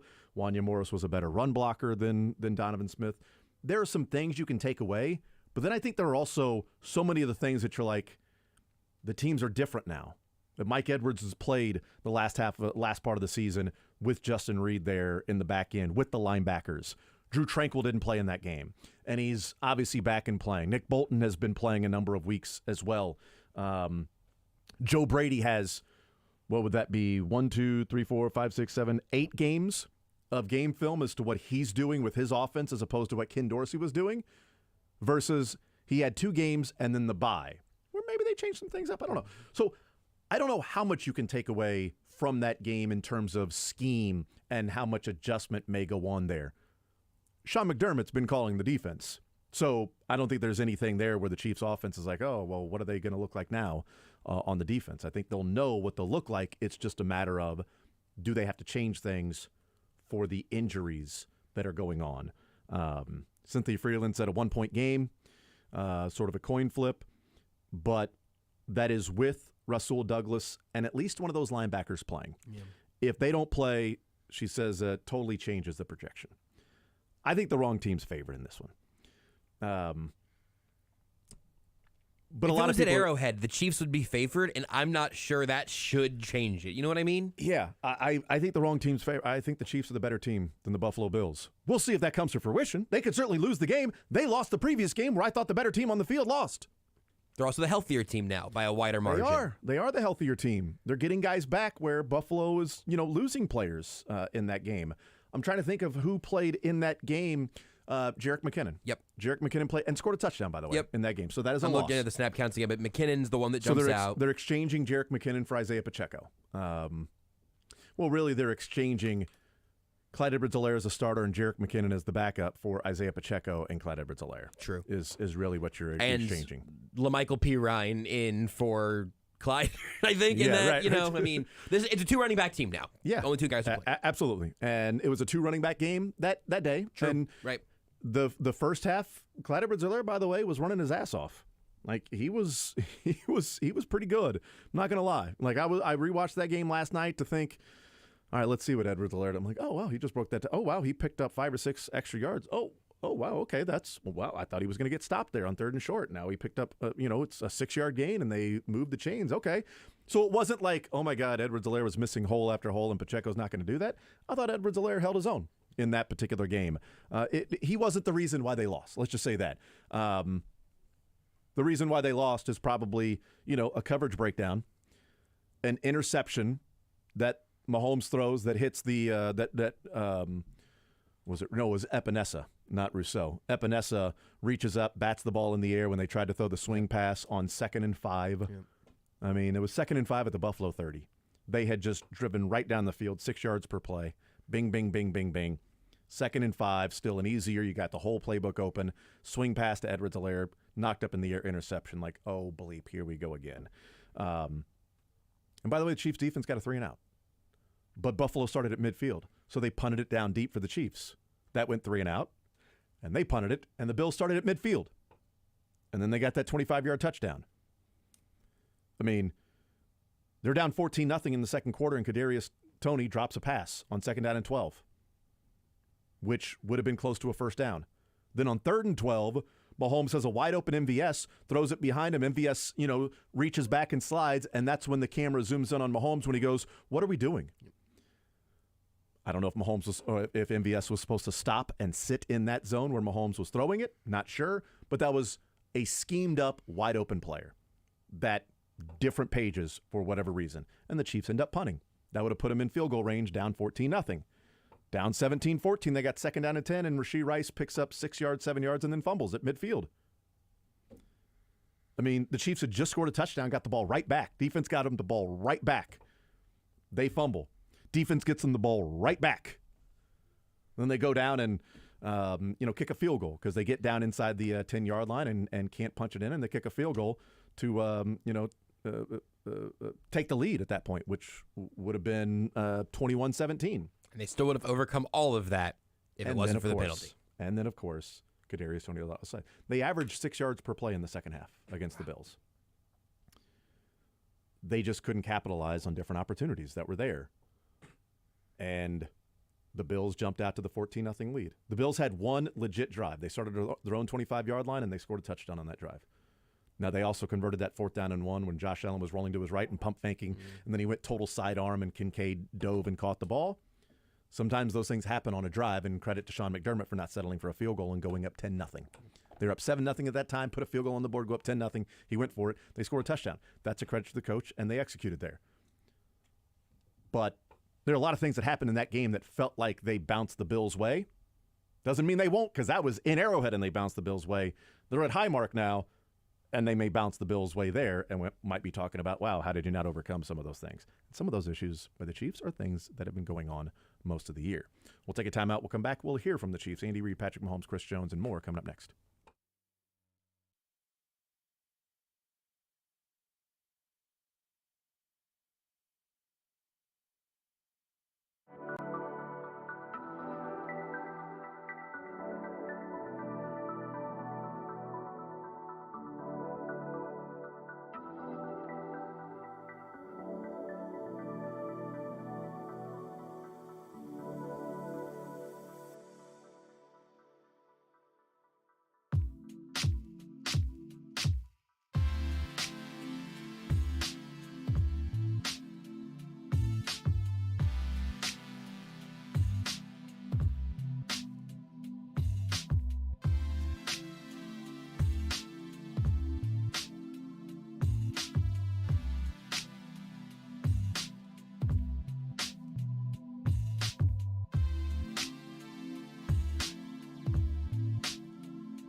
Todd Lebo will be working the locker room. We'll hear from the players in the locker room getting set for this Buffalo Bills rematch of the game that was played earlier this year.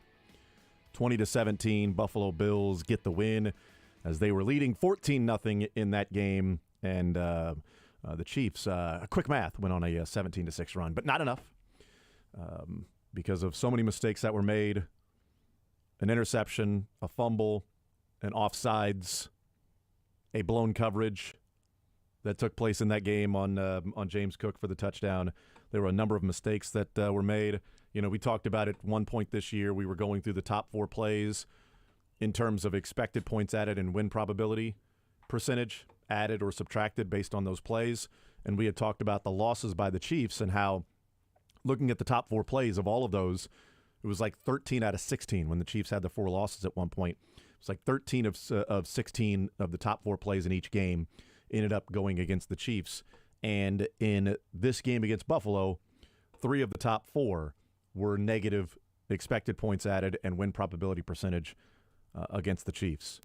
The Mahomes interception was 6.3 expected points added and 15% win probability. And the Rashee Rice fumble was 4.4 points and 12.3 win probability. The top 2 plays cost the Chiefs 11 points and 28% of a win probability. The third play that was the highest, the biggest swing one way or another, was Jerick McKinnon's touchdown. So that was a positive of 3.6 expected points added for the Chiefs and 3.8 win probability percentage. But then the blown coverage with James Cook's touchdown was the 4th most impactful play.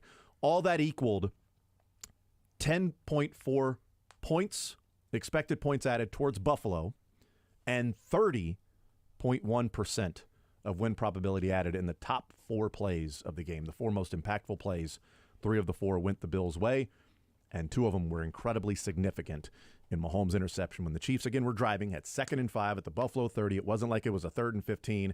It was 2nd and 5. They had the playbook open. They were doing what they wanted to do, and then an unfortunate interception. They had just scored a touchdown, got the ball back down 17-14, throw the ball to Rashee Rice on 2nd down and 10. He cuts inside, is running up the field, and Christian Bedford strips the ball from him. And Teron Johnson recovers the fumble, and the Bills get the ball back. Chiefs were down 3.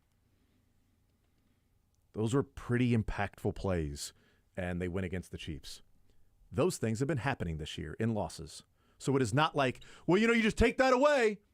Chiefs will be fine. Well, you can't take that away. They have to play in clean football.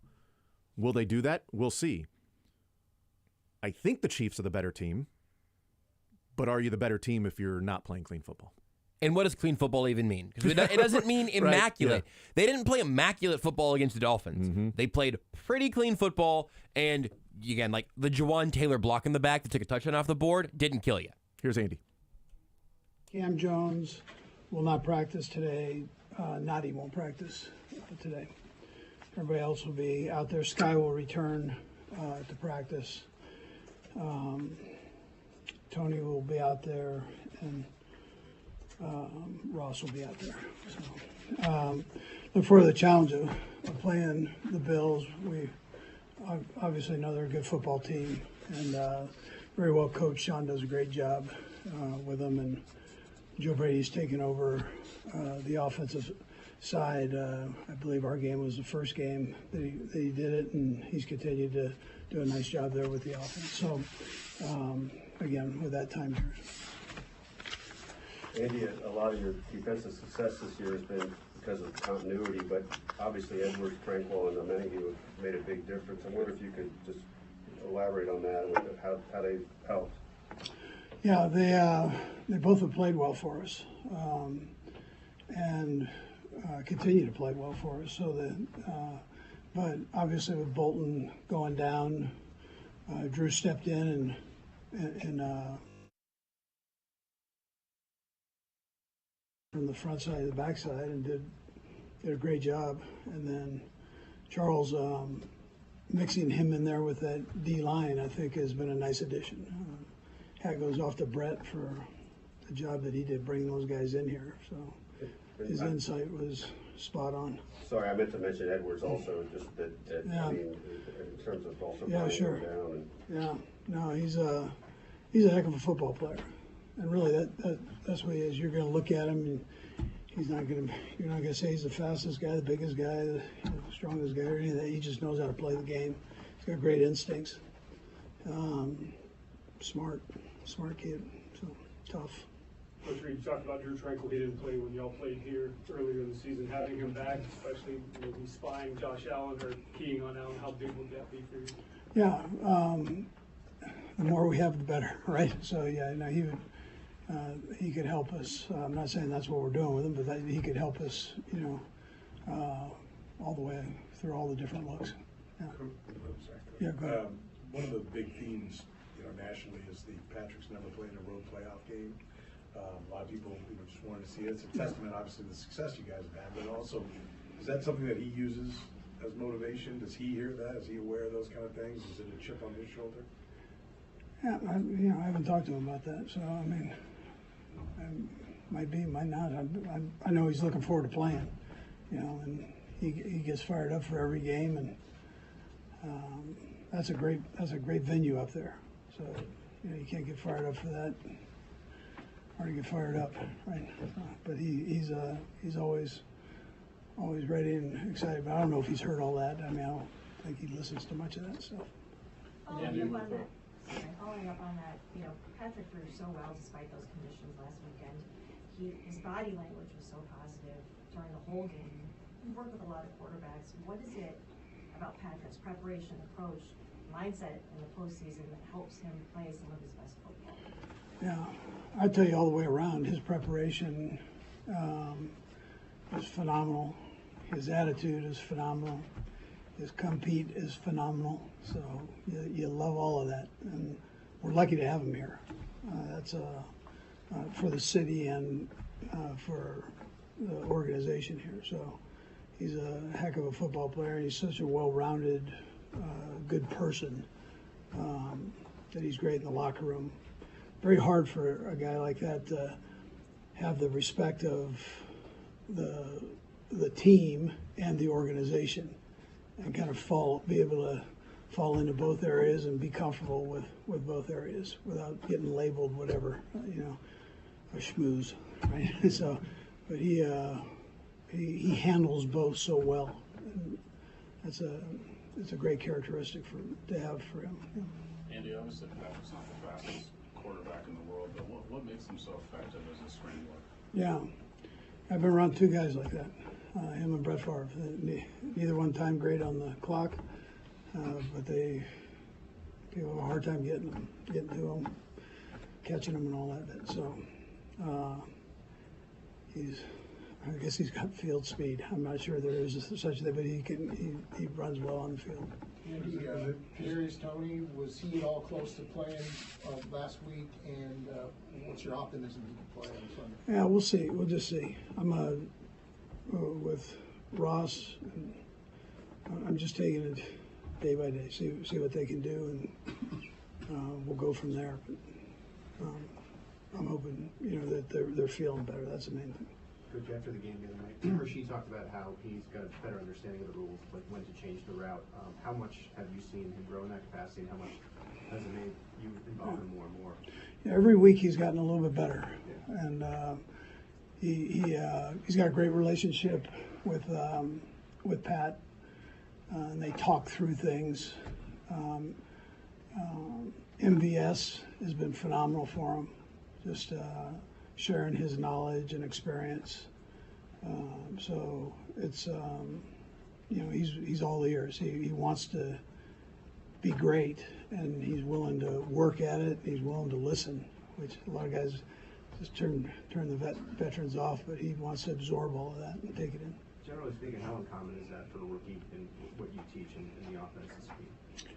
Yeah, somebody hit me with that earlier in the season. Might have been you, just on Deshaun Jackson and Jeremy and the guys that have been rookies that have been productive. So I've got a lot of rookies, and if you can narrow it down, Reggie, I believe, was the other one. So if you can narrow it down to 4 guys, that's a tough thing to do, I'd say. Yeah. Coach, to kind of follow up on what Sam was talking about with the running. Patrick, the arm talent we hear about, but it's not all just fastballs, right? He has great touch and knows when to take it off, when to maybe kind of float it up there. But is there like a spatial awareness gene, like he understands all the things? Is that something is that something you saw in him from the tape and from college, or is that something that you have to really get in the building and work with him to? And does that contribute to his running ability as well? Yeah. So I'll tell you, he's got good feel, and so he throws a fairly easy ball to catch, which means that he has awareness of depth for sure, and everything's not a fastball. But he's got that. He's got a feel for that, I'd tell you. So great touch on things. Coach, on Josh Allen, you've been facing him for years now, too, a lot of times, a couple times a year sometimes. How have you seen him kind of develop and kind of take it to that next level with his competitiveness and how he's played against you all? Yeah, great competitor. Real good football player. Again, he's got a knack for making plays and when they need plays. And not that he doesn't the other times, but when they need one, he's willing to step up there. So. And I think he's a good kid and handles things the right way from what I've been told. So, is there a trick to, like when he runs, you can get penalties when you're sliding, he kind of almost looks like he's going to slide and go. How difficult is that to figure out when you can take a shot at it? Yeah, I mean, the quarterbacks have that down pretty good, all of them. So you just have to be smart on the defense side. You just have to be smart with it. Yeah.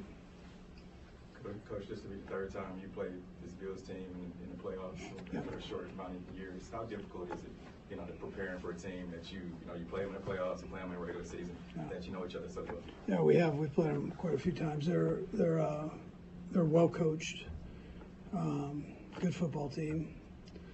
So like you play in the AFC West, you kind of get to know guys. They just haven't had the change up there, so it's been the same thing, and with a little different wrinkles, with the same people. So they've had consistency with it, and which means you've got to play good football on our side, and they've got to do the same. You got to be disciplined with what you do, and the guys have had reps at it. Last two. Do you go back in the archives a lot and look and see, but this may work? Yeah, I mean, listen, we look at everything. That's what you do, but. They're doing the same thing. Right. So, yeah. Last two, Adam, with regard to the red zone issues, is it as easy as saying, well, you had the drop pass, you had the penalty that cost you the touchdown, you had the bad snap on the 3rd down, or are there broader issues here? Yeah, there's some things we can do, that we can give them that are better, and then it's both. It's probably more complicated than just the one thing. So we've all got a little piece of that. But the thing is, you obviously you want to score touchdowns, and love Bucker, and he's doing a phenomenal job. But as you go here, you want to make sure you get in the end zone and score touchdowns. Last one by Andy. Guys like Sean McDermott and Beach and Porter kind of all got their entree into the league through becoming your assistant to the head coach. What do you look for in that job, and how hard is that job? Yeah, you're doing a lot of the busy work as the administrative assistant. On the other side of it, you really get to see almost everything the head coach sees, and not that you're making the decisions, but you at least have your eyes open to that. And if you go right into being a position coach, you normally don't see all the behind the scenes things. So it's a good way to start. Yeah. You learn anything in particular about Sean that you can remember from how he did the job? Yeah, smart, tough, and works hard. Yeah. All right. Thank you. Okay. All right, there's Andy Reid. We'll hear from Patrick Mahomes. You're listening to Sports Radio 810 WHB Kansas City. We'll also hear from Chris Jones, and Todd Liebel will be in the locker room, working the locker room to see who else we may hear from. But yeah, they're preparing for the Bills the way they would prepare for a divisional opponent, because the only teams in the last 4 years they have played more than the Bills are the Broncos, Chargers, Raiders. They have faced those teams 8 times. This will be the 7th time that they have faced off against the Bills in that same time that they have faced those teams 8 times. They've played more meaningful games against the Bills than they have the Chargers. This will be the 3rd time in the postseason that they have played the Bills in the last 4 years. And they sat starters against the Chargers at least twice in that span, right? Great point. So, I mean, Patrick Mahomes and the Broncos has played the Bills more than he's played the Chargers in this window. And at times the Broncos sat starters. Or those were their starters, but it felt like those were backups. Basically, essentially playing NFL caliber backups. Good point. Same thing with the Raiders at times. But the 7th matchup in the last 4 years between Chiefs and Bills. Crazy. And they'll match up again next year in the regular season. And probably in the postseason. Here's Patrick. That's been out there is that you haven't played a road playoff game. I'm sure you've heard that. Does that motivate you? I mean, it's not that people say you can't do it. They just want to see you do it. Is that, you take that as a challenge? Does it motivate you at all? It kind of just is what it is. Obviously, I've been lucky enough to play a lot of games at home at Arrowhead Stadium, and kind of just everything's felt that way. But now we get a great opportunity to go on the road, play in a hostile environment, one that I haven't been able to play with fans in the stands. And even though I know it's going to be hostile and there are going to be people talking trash and everything like that, I'm excited for it because, I mean, it's one of the best environments in football, and you want to do that when you grow up watching these games, is play in the best environments and see what it's like. Patrick, you guys have been a pretty good road team since you've been here. Is there something you can put your finger on why you've been so efficient? I think it's just Coach Reid, he preaches communication, and you have to have nonverbal communication whenever you're playing on the road, and we try to do a good job of that, of just being able to be on the same page, being able to execute at a high level, and then not letting anything be too positive or too negative, just kind of staying even keel and going about your business the right way. I think that's important on the road, because it seems like one bad play is even magnified more and a big play is magnified more. And so just staying with the process is something that Coach Reid preaches, and we do a great job of it. You probably grew up in an era where Brady and Manning were the kind of big quarterback battle. Do you have any sense that that's maybe what you and Josh Allen are becoming now? Yeah, I mean, we've played in a lot of big games, but I mean, I think the great thing about the NFL now is there's a lot of quarterbacks that are really good, and not to say they weren't back in the day, but it seems like every year a lot of these guys are in the playoffs, playing in these big games, on Sunday night, Monday night, whatever that is.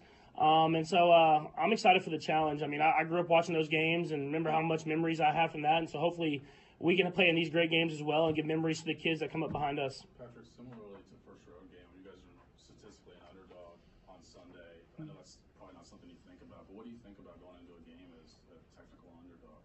Yeah, I mean, I go into every game with the same mindset, and that's to go out there and win. I mean, we understand that's going to be a great challenge. We understand it's going to be a hostile environment, and we're playing a great football team that's won 7 games in a row or whatever it is. And so we know it's going to be a great challenge for us, but our mindset is that we're going to prepare ourselves throughout this week to go out there and win a football game, and that never changes. Patrick, you guys have leaned into Isaiah a lot of touches since he got back from that 2-game absence. How important has he become to everything that you guys are doing offensively? Yeah, he's a great football player. I think leaning into him, leaning into our offensive line and what they do best is extremely important to our team. And then, I mean, how the defense is playing, giving them a rest and letting us kind of control the ball. I mean, it's just stuff that you have to do in order to win football games in this league. It's not always going to be high flying, but we're going to do whatever we can to win the football game at the end of the day. And if that's running the ball, throwing the ball, whatever that is.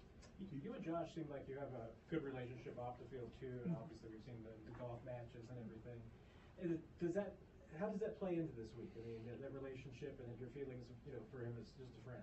Yeah, I know. I think everybody, you have friends, but whenever you almost like when you compete against your friends, you almost want to win even more because of it. Josh is a great dude. I respect the way he plays football and just the guy that he is. But it's like when two guys that are ultra competitive, that are friends off the field, go up against each other. We obviously both want to win because we know we see each other in the off season, and you want to have just a little bit of those bragging rights.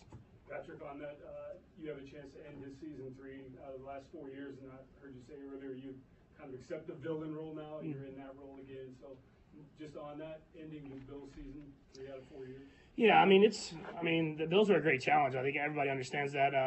They've gotten my number a lot of times. We've been lucky enough to get them in the playoffs, but they beat us earlier this year, so we understand that we're going to have to play our best football to win the game, especially at their place. But it's not about ending someone's season for us. It's about just advancing, trying to find a way to survive and advance and get to the next round. And whatever that takes this weekend, we're going to try to do and try to go out there and win a football game. As you went back and studied Miami, as far as your controllables go, what was going on in the red zone? How can you guys be better there? Yeah, I think it's just execution. I mean, I always say it, but in the red zone, everything gets so much more detailed, and you have to execute at a higher level. And obviously, we were close, but we didn't get in there. And so when we're playing a game like this, we got to find a way to turn those field goals into touchdowns in order to win. But at the same time, you have to rely on your defense to get stops, which they've been doing, and know the flow of the game. And so that's something that we obviously have emphasized these last few weeks. But I'm glad with how we're moving the football, but let's find a way to punch them in the end zone at the end of drives. Over the years, you guys had some issues earlier in the year with communication, getting plays in, getting ready to go. Looks like it's been cleaned up for sure the last few weeks. What did you put your finger on how to be able to kind of get that done? Yeah, I think it's just I think the coaches took it as a challenge. I think the players took it as a challenge to make sure that we're getting in and out of the huddle the right way, getting a line the right way, so we can go out there and be ourselves and play fast. And I think that just goes with everybody. I mean, everybody kind of came together. We talked about it, got all of us on the same page. In these last few weeks, we've done a great job of getting in and out of the huddle and getting the plays directed in the right way. Over the years, the Bills have really liked playing late season games, January games in Buffalo. I'm talking about generations. They felt like it gave them an advantage because of the weather. After what you guys went through, is there any weather that's going to intimidate you? Yeah, I mean, cold's cold. I don't know. I haven't played in Buffalo in January, but I know it's a great environment. But it's not negative 30 this week at least. I'm sure it'll be like negative 3 or 4, and it's going to be windy and cold. And we know it's a great challenge, but I don't know if it beats the cold that we played in this last week. Patrick, it seems like during the playoffs you scramble quite a bit. You've had a lot of big scrambles in the playoffs. Is that something? It just seems like in training camp you can't really work on that, right? There's not a lot of quarterbacks getting hit. What is the process of trying to fine tune that skill? Yeah, I think it's just trying to compete and trying to win the game. Some of those moments where you might slide, you kind of just go for it because you know that it's kind of you get your win or go home at the end of the day. And so I think you see Josh doing that same stuff as well. As when it gets to the playoffs, sometimes you got to risk it in order to try to win the game with your teammates. And you just got to know when that right time is to slide and when the right time is to try to go get those extra yards. And that's something that I've worked on my entire career. Is there one that really stands out to you in the postseason, whether it's the Titans one or a different one? You definitely the Titans one. Because that's one of my favorite plays of all time because it went from like a really good play to almost a terrible play because I almost fumbled and then back to a great play again. And I was very tired, so I couldn't even celebrate. So that was definitely my favorite one. That one or the Super Bowl, obviously, the big run in the Super Bowl to get us in field goal range. Those two were probably my favorite 2 runs in the playoffs. Patrick, when you play a team twice, there's kind of a theory that maybe the team that loses might have if you're fairly evenly matched, which you guys are, then maybe the team that loses has a little bit of an advantage because the team that wins is obligated to do what worked the last time. Otherwise, maybe they're going to get criticism. Why didn't you run the ball again?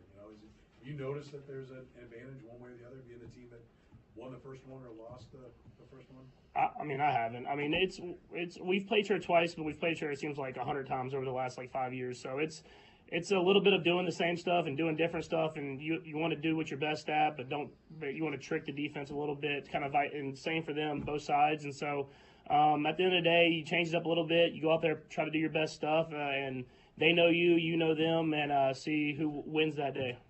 Patrick, we all saw the thing when your helmet broke. Whatever happened to the helmet, did you keep it? Did someone come take it? So they're testing it right now, but I'm adamant on getting the helmet after. So it's definitely something that's cool. I'll be able to keep for a long time. But I mean, like they said, it did its job. I was perfectly fine after it. Obviously, they don't want it to crack, but it did absorb the hit. But definitely something I'll keep, and I'll try to get this helmet to fit a little bit better. And we're finding a place to store the extra helmet for the next game. Steve? Patrick, you and Rasheed have developed a lot of chemistry, seems like, in season. Just talk about that development and where you see his growth from early on to now. Yeah, I think he just has a better understanding of the entire offense. He still is going to continue to get better and better and learn more and more. But he's willing to learn. He's always behind those veteran guys and asking questions, getting in the extra work. And he's a great football player, and he has all the physical ability, and I think he has the mental attitude to go out there and get better and better every single week. And obviously we need him to be great right now, but I think he'll continue to get even better after the season and into his rest of his career because that's the type of attitude that he has. Thanks, Patrick. All right, there's quarterback Patrick Mahomes for the Kansas City Chiefs getting ready for matchup number 7 against Josh Allen and the Buffalo Bills. The last 4 seasons or so, we're told Chris Jones might be a little bit. What? We're told this is a regular Wednesday. That's what we're told. I mean, sky is blue. That's right. Sky is back. Yeah, he's back at practice. And I am blue. Stoney, Justin Ross, and Sky Moore returning to practice. Derek Nottie not practicing today. That's unfortunate, especially against a team that wants to run the ball like the Buffalo Bills do. And having Derek Nottie in there certainly would help. We'll see if he's going to practice this week at all or play on Sunday. Certainly one of the guys that played in that previous game that may be missing this go-around there, along with Jerick McKinnon. Don't have a lot of beef to replace him either. He's kind of the only guy like him on this roster. Yeah. Neil Farrell is huge, and he got out there in Week 18, so maybe he gets his first meaningful action in the playoffs. I don't know. I won't hold my breath. Yeah, I wouldn't. I don't know why you would anyway. I'm going to hold my breath till Chris Jones gets up there. Yeah, don't do that. Don't do that. We lost Josh, unfortunately. What happened? He was waiting on Chris Jones. Oh, another one? That's too bad. That's too bad. I was, again, in rewatching the game, couldn't help but notice Matt Dickerson in there a number of times in that first go-around. I'm like, why is he in there? Getting dragged to the end zone by Josh Allen, just holding on, just taking a ride on the train. It's like, whee! Yeah, probably. I thought that was a $5 cab ride. Nope, that was a free ride. In fact, I got paid for that ride. Keandre Coburn's in Tennessee now. Yeah. Was he in that game as well? I mean, I actually don't know if he was. Line. I mean, he wouldn't have played, certainly. He would have been inactive. Yeah, the defensive line, defensive tackles, Chris Jones played 69% of the snaps. Nice. Nottie played 51% of the snaps. Nice. Wait. Turk Wharton played 42%. Matt Dickerson played 13%. Yeah, no active Keandre Coburn there. Felix played 8%. He might have been on the Broncos practice squad there. I don't know. Felix and Udike Uzama played 8% of the snaps. Probably another Malik Herring week, especially if you want to have somebody who could give you a little bit on the interior. Herring's a better fit there than FAU would be. Yeah, that's the thing is, with FAU not playing this last weekend against Miami, I talked about it on Sunday Sound Off, but we never really addressed it here on the show, I don't believe. Maybe we did. There's a lot of stuff we talked about on Monday with that game. I'm of two minds on this. Like your first-round defensive end, it's not ideal for him to be inactive in a playoff game. I get that. And it's sort of like, okay, is he going to take a red shirt? It's also not ideal to have a red shirt year for your first-round draft pick. But in a vacuum, in a specific game, I understand why they chose the players they chose to be active over Felix and Udike Uzama. Because against Tua Tagovailoa, it wasn't about a speed rush to the outside. Tua, it was about more power and strength and moving him off his spot from the middle and collapsing the pocket. The interception he threw was because Charles Omenihu walked the guard back to Tua. Just coming around the edge and getting pushed out in the wash by being fast, he gets rid of the ball pretty quickly. So he's not taking 5 and 7 step drops and sitting there waiting to throw. That's what Felix does right now. That's his strength. He's not great against the run, and he's not great in collapsing the pocket. It's more of speed around the outside and that athleticism. Again, not ideal, but in that matchup, when you're wanting to stop the run and you're wanting to be more strength than speed on the defensive line to push the pocket, that's where Malik Herring would make sense over Felix and Udike Uzama being active, because Malik Herring can play down on the inside, can move down if need be. He's a more stronger, stout edge setter than Felix is. Yeah, I don't think you're wrong. I do think you're being more generous than I even feel the need to be in this specific little zoom in. Yeah, this is Felix, long haul, long view, still interested. I think he's going to be one of the most interesting stories of training camp next year, and then we're going to find out by about week 6 what the Chiefs think of him. Like that'll be a really important stretch for him. All of that as a precursor, Malik Herring's a better, more useful football player right now. I mean, I have this is not just like me picking anybody over Felix. Malik Herring has stuck around for a while with this team, and that's not an accident. He has been healthy scratches. He has been a rotational into-the-room guy. He is, I think, bounced to the practice squad at some point. They certainly ended up needing to use active roster spots to keep him around for a while. They like Malik Herring, and I kind of like Malik Herring. You see it. You see the Spags fit there, right? Like, you understand the traits that he has that makes him make some sense there. Right now, if you say you need, let's say, George Karlaftis and Mike Dana are both banged up on the same drive. You need somebody to go play 10 snaps in a row. Malik Herring should be the guy right now over Felix if you need consistent play in a playoff setting when you don't know what the other team's going to do. You can put Felix out there, third down situational, let him go. I'd love to see him get more of that work. But if you're talking about not getting exposed on the edge, if you get a couple of really unfortunate injuries down the stretch in a playoff game, I think they just prefer Malik Herring out there. I bet that happens again this week. And I think that's an issue for the future. It's an issue for this offseason next year. And you're right. Going into training camp, offseason OTAs, mini camps, it'll be about Felix and Uzama. Do they re-sign Mike Dana? Right. Do they bring him back, or do they just simply say, no, Felix is going to fill that role of Mike Dana. He's going to do some different things. A minute who's under contract, Karlaftis. We'll see about Chris Jones. See about Dirk Wharton. See about Derek Nottie. Like, that defensive line could look massively different next year. And with so many guys that, might be leaving, you drafted him in the first round. You're relying on him to be a player that you aren't going to have to go out and supplement for. So in the future, it becomes a bigger deal than right now. Because right now it's about how do you win this one game? Who's the best player to win this one game? And against the Miami Dolphins, the better player was Malik Herring to win that one game. Indictment on Felix and Uzama and what's happened this year? Yeah, totally. He's behind schedule, right? Like, that's not a secret. Yeah, but it's like he's going to have a redshirt year. And then why the hell is he not playing? And he's not good enough. Well, because we sort of acknowledge it's going to be more of a redshirt year this year for Felix. And if you're saying situational pass rusher, even situational pass rusher against the Miami Dolphins wouldn't be the situational pass rush you would traditionally think of because, again, you're looking for strength and not speed. So maybe that's granting a little more grace to him and being behind schedule. That's perfectly fine. I think it's a conversation for the future about what's going on with Felix. Right now, if they've got to choose between FAU and Malik Herring this weekend, and it's not like he's playing a ton of snaps. He played 10 snaps, did Malik Herring, in the game. So not that crazy of, he wasn't out there as a starter. He wasn't A.J. Klein for the Buffalo Bills that you got to have somebody go out there and play. It's like, well, let's get this guy who's been on our practice squad for this long and see what he can bring to the table. No, I mean, it was a guy that, and Felix was probably going to play that amount of snaps as well. Like, I mean, in fact, let's see, Malik Herring played 6 snaps. And against the Buffalo Bills, Felix and Uzama played, 6 snaps. There you go. How about that? So does that then exchange to because they are going to have to make a decision on Derek Nottie if he doesn't play. Pennell got a lot of those snaps. Pennell and Wharton were in there. Chris Jones obviously being the main defensive tackle, but Nottie not in, Mike Pennell in for Derek Nottie. I mean, I don't know if he plays this week. He's not practicing right now. It's not a short week for the Chiefs. It's a longer week for the Chiefs. They've got an extra day of rest. They've got 2 days of rest over the Buffalo Bills. The Bills are the ones that have a short week with one less day to prepare and get guys back from injury.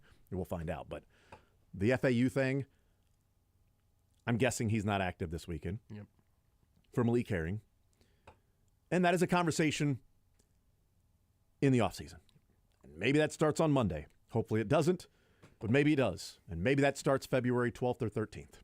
We are not currently having the most interesting, most impactful Felix and Uzama conversation. No. That is in the future. Which you can note while also looking around at the present and go, this isn't where they wanted him to be. And Malik Herring's the guy again. It's not the A.J. Klein situation. But if you end up in that situation, who do you want in that spot? Malik Herring's been in the league and with this team for a few years. I think he's the guy. I think that's what the Chiefs are telling us. They don't have to worry about defensive tackle for number 95. That's Chris Jones. He's been really good. We'll take a timeout. We'll come back and hopefully hear from Chris Jones on the other side of the break. We'll be here. That's like it or not. Good, bad, indifferent. More Zone next.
I will hear from Mick Schaefer coming up at 1 o'clock. We'll see if we hear from Chris Jones before that. Chris Jones will be at the podium at some point today.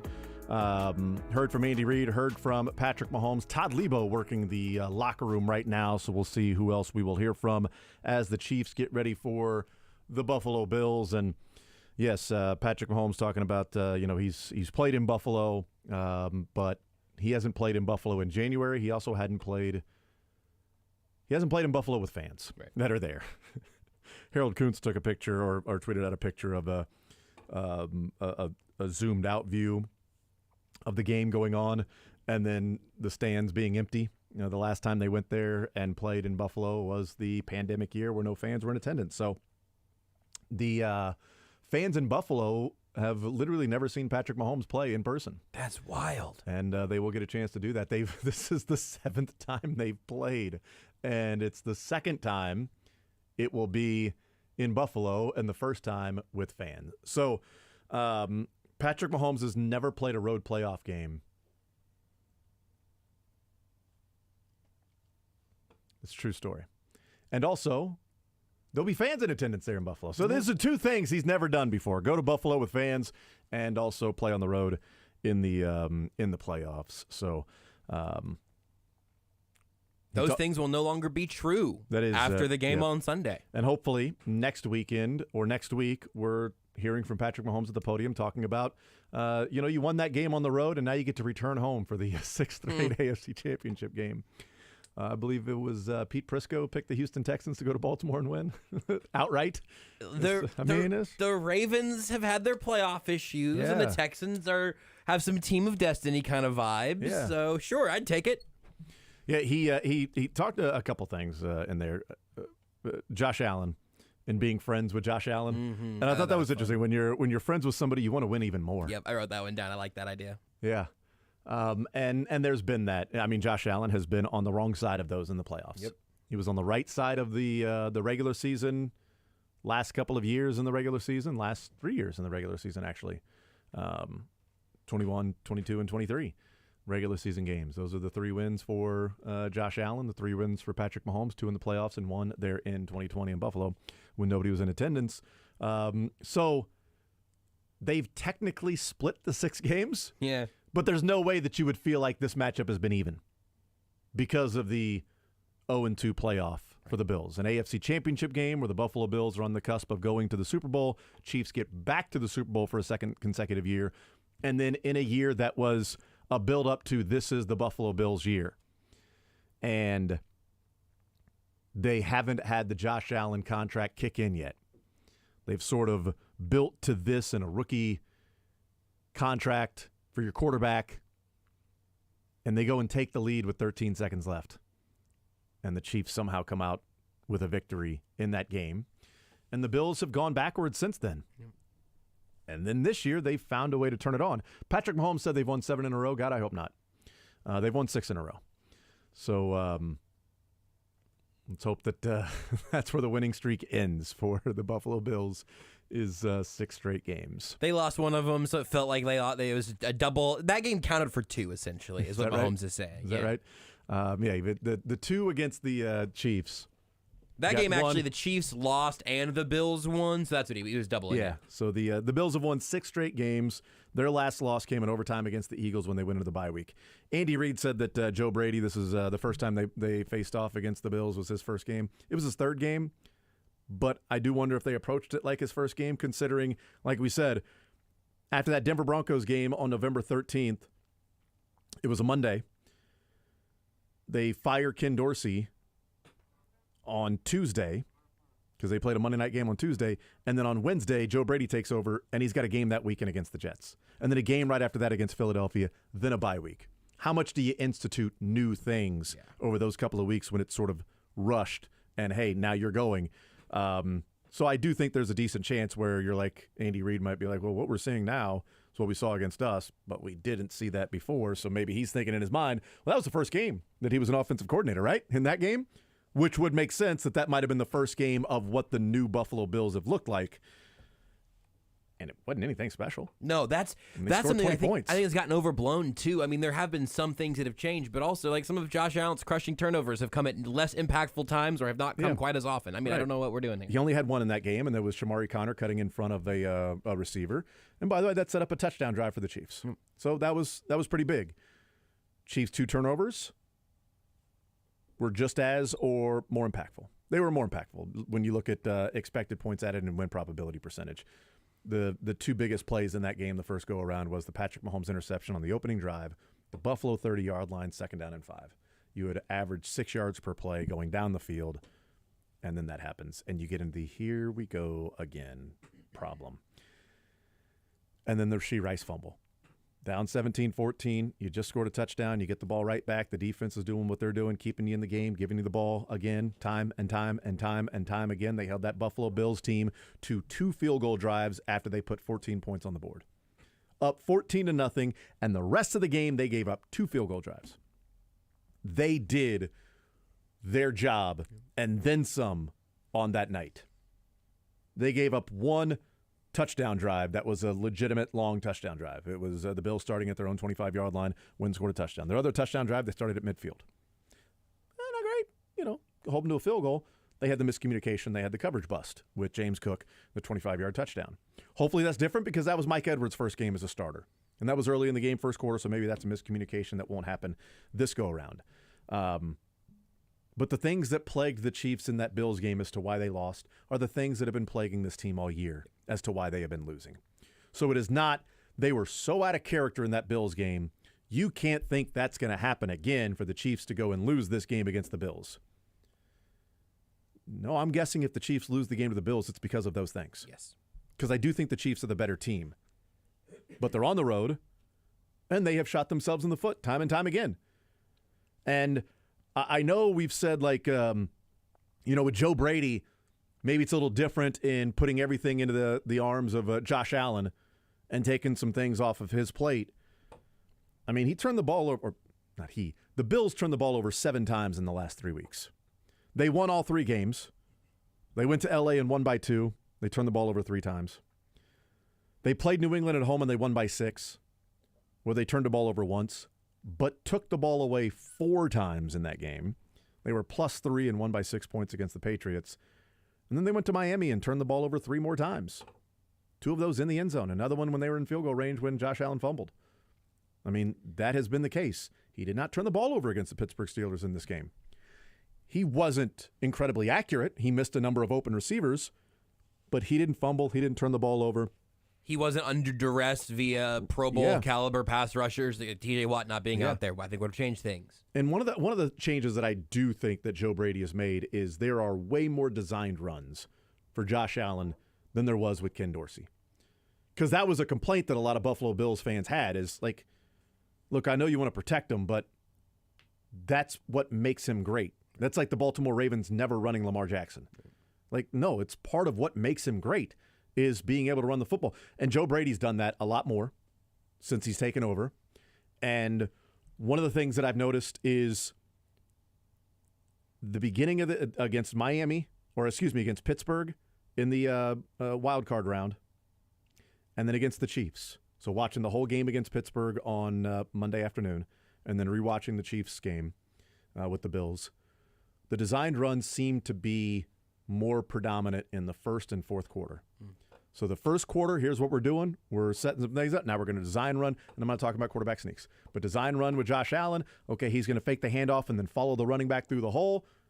And then they get into other things during the game. And then in the fourth quarter, we're icing this game, capping off the game, trying to extend drives, whatever. All right, now we're going to run Josh Allen a little bit more.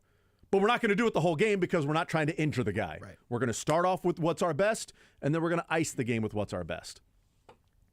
Is that just 2 games out of the ordinary? I don't know. But it would make sense if you're saying, yeah, we need to run Josh Allen more, but we also don't want to run him into the ground. This might be different because you can run him into the ground in this one because if you don't win, you're keeping him healthy for what, next September? Right. I think, and I think that there's some commonality in all of that. Like, Mahomes, I think McDowell asked about Mahomes running more in the playoffs. Yeah. And that has been, I'm afraid to say this out loud now because it won't be true this week, but like that's been the best bet in prop betting history is take the Mahomes rushing over in playoff games. Like it just feels like that hits every week. Mm-hmm. In a case like this where you do have the ability for both of these teams to have playoff mode, what does that mean? And for Mahomes and Josh Allen, I think it's more, yeah, all right, I'll Superman it. I'll Superman this moment, whatever that takes. If my helmet is shattering or my knee is bending in bad directions or whatever it is. For Josh Allen, it's I'm going to take on some hits. For Patrick Mahomes, it's I'm going to take off and try to not take too many of these hits, but I will if necessary. There's all of that it is, to me, all a layer of icing on top of both of these offenses having a little bit of an identity crisis. And I think both of them may be getting more credit for fixing it than they should be getting. I agree with that. Because with the Bills, you still have, when Gabe Davis is out there, you have a Gabe Davis game and then 2 games where you forget he's out there. Well, for the Chiefs wide receivers, you may get a moment from a receiver not named Rashee Rice once out every 3 weeks, and the other 2 weeks you're going to forget that they're there. Stephon Diggs is the guy that passing game is built around. Travis Kelce is the guy here. What is your secondary option when opposing defenses hone in on those guys? Right now, the Chiefs I think the Chiefs have the answer to that question in Rashee Rice, obviously. I think they have a better answer than the Bills do right now, which it can all also go into the kind of the third prong of it is how different are these teams schematically? And I don't know if they're that different than the last time they played. Yeah. I think you've seen 2 very high variance teams that have turned the ball over, that have had crushing penalties, that have gotten in their own way. Nobody gets in their own way more often than Josh Allen, and nobody's better at bailing Josh Allen out than Josh Allen. It's what makes him my second favorite quarterback to watch in football, I think. It's him or Lamar Jackson. Dudes are electric to watch. But where the Chiefs stand right now, I have a little more confidence. I don't think it's like fixed or clean like we talked about already. But the Chiefs have found some simpler answers in a 3-man weapon group for Patrick Mahomes to work with, and Pacheco and Rice and Kelce. And the Bills have Josh Allen doing incredible things. He could also do something insane that gives the Chiefs the ball in a situation they never should have gotten it. And I have more confidence in Mahomes not having those Raiders moments than I do Josh Allen not having some of those. And you mentioned Diggs, and we'll see about Gabe Davis playing this week. Right. Do you know who the leading receiver was in that Bills game for the Bills? I have the box score, but I'm not going to look at it. Don't look at it. Don't look at it. I would guess a tight end. It would have to be one of the tight ends. Would be my guess. I don't know who else it would. Leading in receptions and yards. Dylan, you want to throw a dart as to who leading in receptions and yards? In the regular season game. The regular season game this year on December 10th. It definitely wasn't Diggs. It was not Diggs. I can tell you that. It was not Diggs. Was it Hardy? It was not Hardy. Although he had that huge 25-yard catch that was on 3rd down and 9. Was it Cook? James Cook. Wow. 5 receptions, 83 yards, and a touchdown. Had 2 different 25-yard catches in that game. That was your leading receiver. Dalton Kincaid had 5 receptions for 20 yards. 5 for 20. Diggs had 11 targets, 4 receptions. Crazy. For 24 yards. Gabe Davis, 2 targets, 0. Dawson Knox, 3 for 36. So the tight ends combined for 8 receptions, 57 yards. And the real options and real challenges are going to be really interesting to see how the Chiefs cover them this time through. Having Drew Tranquill back, like we've talked about, not having him in the Bills game the first time through, and Nick Bolton played a good football game against the Dolphins. If he's in a healthier spot, which he certainly should be than the first Bills game, and you have Tranquill there, you might have some decent answers for those tight ends. Absolutely. I don't think they're perfect answers, but decent ones will usually do, because tight ends are a mismatch all the time. And hopefully you've got an answer for James Cook out of the backfield. Yep. Because, I mean, he carried the ball only 10 times in that game for 58 yards. Josh Allen rushed 10 times.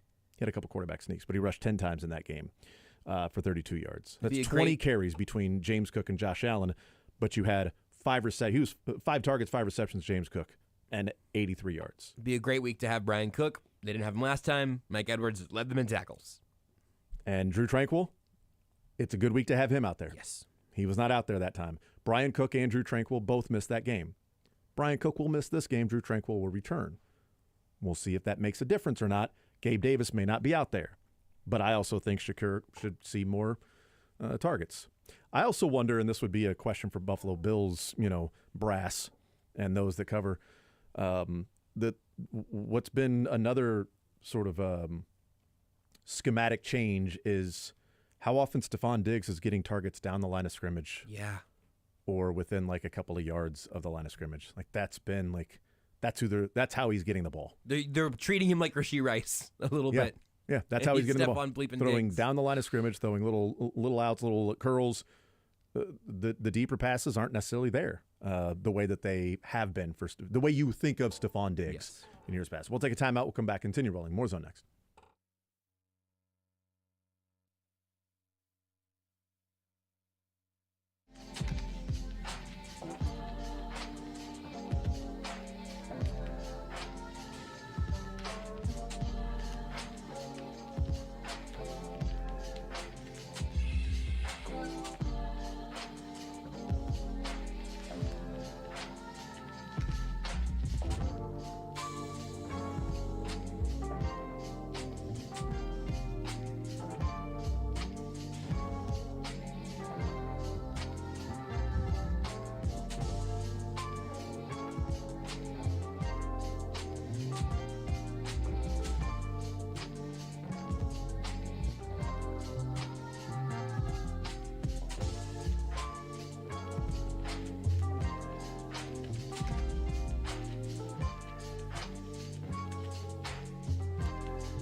We'll talk with him, hang out with KSHB 41 sports director. Mick's never beaten Chris Jones to the mic before, but no, he has not. Because we don't ask Mick to be here till 1. Todd Lebo has been to the locker room and back in covering the Chiefs, and in said locker room, he talked to someone that we've been discussing the last couple of days in this matchup, and that is Drew Tranquill. When you're talking about a spy for Josh Allen or the tight ends and James Cook being the leading receivers against the Chiefs this last go-around, Drew Tranquill did not play in that game. He will be playing in this game. Knock on wood. He'll be playing in this game. Here's the media and Todd Lebo in the locker room talking to Drew Tranquill. I think you were identifying part of why you came here. Just as you look back, what was it that compelled you to be here? Well, I think it was a combination of things, but obviously you want to play for championships as a player, and we have an opportunity to do that, so it's certainly exciting here in these closing weeks. And I think you can look at this team and think about the continuity, but you, Mike, Edwards, and Charles particularly have made a difference. Have you been cognizant of that, of like how you guys have been able to fill some gaps? Yeah, it's just been an honor to be a part of a championship team, a group of guys who's done it before, and so everybody has their role here. Everybody's trying to contribute, and ultimately I think we've built a really good unit. We talk about our chemistry, continuity. Spags has done a great job leading the charge, but we're getting more and more comfortable together as players as the weeks go on. Drew, real quick, Neil, can you give me your back to the lockers and have everyone kind of shift a little bit? That way we just... Drew, when we see a lot of quarterback scrambles, and Josh Allen runs a lot, maybe get a penalty if he slides, maybe he kind of fake slides and goes for 50-some yards. What's the challenge like to figure out when you can hit a quarterback when they're running like that? Yeah, Josh is a really good runner. He brings a lot of physicality to the point of contact. He's got a great stiff arm. He's got a lot of great elusiveness. And so certainly when you're playing that game, is he going down, is he not? It makes it tough as a tackler. But he's a great runner, and we know we'll have to bring it. How tough is he to play against? He can turn a bad play into a winning play. Yeah, he can. He's great at extending the play. I think when you look at the great quarterbacks across the league, whenever you talk about Pat, Herbert, Josh Allen, Lamar, all these guys, they're able to extend the play. It makes it tough on the rush, makes it tough on the coverage in the back end, and he certainly does that. You got into Patrick Mahomes' head when you were playing for the Chargers, and he's talked about that. Have you been able to do that with Josh Allen, getting his head a little bit? Well, I actually have never played Josh. That was the game I missed this year after the Green Bay game, so I'm looking forward to playing him. When the guy's coming downhill that's maybe bigger than you got to change mentality a little bit? Like, man, this is going to hurt, but I got to hit him? Yeah, we talk about killing the engine all the time, and when you have powerful runners like Josh, even Cook can turn the legs. You got to go low, got to stop that engine, what we said. He's had some turnover issues earlier this year, Josh. Yeah. Have you guys studied those things? I mean, is there some common denominator? I mean, how do you turn somebody over, I guess?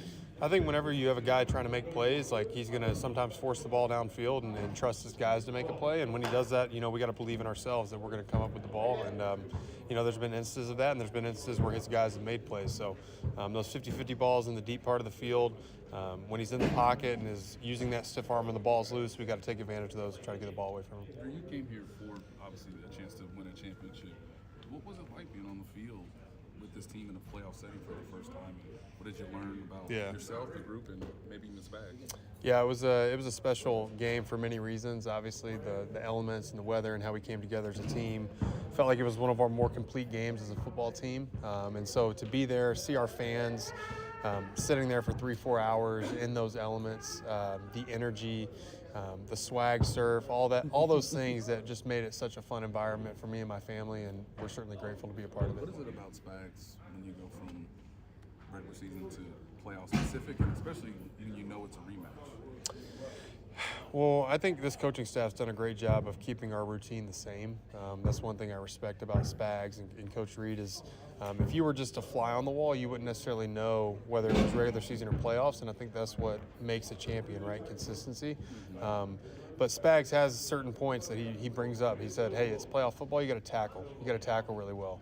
You got to be assignment sound. You got to take care of your body. All these things, and he certainly has experience and track record of playing. So, certainly leaning on him for his wisdom. You mentioned that weather. Buffalo's a lot of times in the playoffs had a weather advantage over teams. Sure. You guys just went through what you went through. Yeah. I mean, do you feel like you can play in anything? Yeah, I mean, certainly as you get later in the year, the temperatures drop, the elements come in, and so being here in Kansas City and having the weather we've had is certainly an advantage to be able to get outside and for our quarterback to throw in the cold, our receivers to catch in the cold, our defense to be able to move around and feel that out. And so, it's certainly an advantage for us to have that. You talked about killing the engine with tackling Josh. Yeah. Going against Pacheco, how much does that help in that regard? Yeah, Pop's another one of those guys. You got to kill the engine on Pop. We had a lot of fun encounters, if you will. Him and I did in the past, but he's a great player and brings a lot of energy and juice to our team. What are some things from the first matchup that y'all are picking out and fixing this time around? Well, they got James Cook involved in the passing game quite a bit. You could see that. That was certainly a point of emphasis for them. I think Josh made a lot of really good plays. I'm thinking back to that 4th and 1 when they were pushing the ball in the red zone, and he kind of extended the play, scrambled a little bit, held off Nick there for a second and was able to dump it down to Kincaid or Knox to get the first down. He just does a lot of great things, and we'll have to be dotting our I's and crossing our T's because he's a great player. Appreciate it. All right, there's Drew Tranquill in the locker room. And, obviously he didn't play this year against Josh Allen. We talked about that. But I wasn't sure if he played against Josh Allen at all in his career. And that's when he said, he's like, I asked about, well, against Josh Allen, do this. I don't know. Never gone up against Josh Allen before, so I can't really tell you that. And thought it was interesting him being asked about that game last week at Arrowhead and what that was like to be in the playoffs, win a playoff game.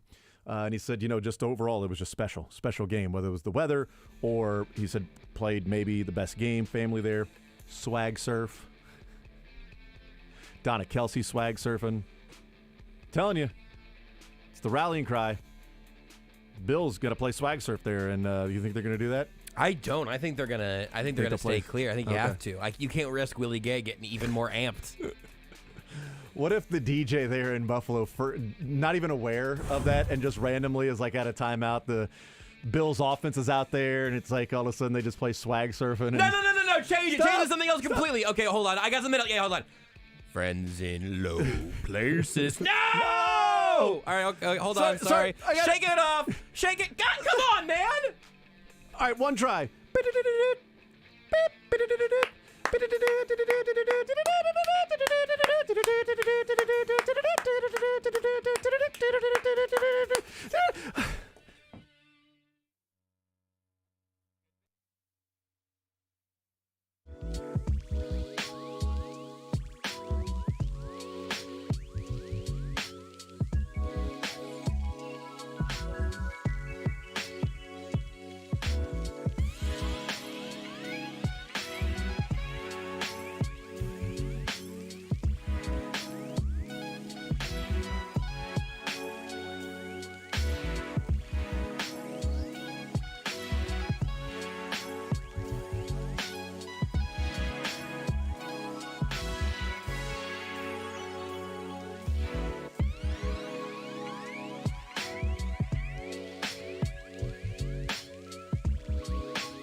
delivering all-natural food to Midwestern families since 1958. Enjoy healthier food, more free time, free delivery, and better value. Go to GuaranteedFoods.com.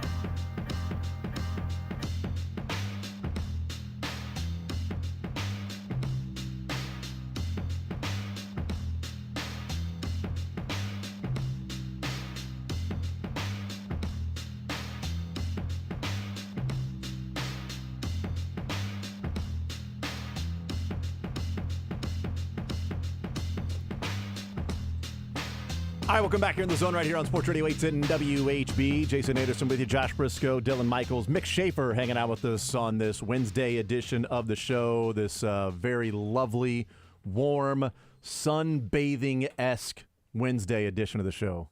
You're sunbathing? Could be. Swag surfing and sunbathing. This is Doing even, this is still well below your range, I've learned, Josh. I mean, I had Which a great is time your out here range today. is for indoors. It's how you judge weather. You know, How I live my life, mostly indoors. indoors. Have people got to the bottom and really broke down whether they prefer like a hot or a cold environment? Have people done that? Because that's something I do think needs to be addressed. And also LeBron versus Jordan. Nobody seems to be doing that at all. How is nobody weighed in on who's the actual GOAT? There are black and white correct answers for both of those. I know. Legitimate, absolute answers. Cold Warm and Jordan. LeBron. Warm Jordan. Mick is wrong both times. It's tough One to of those guys I'd played agree in with you. Chicago. Hey, Listen.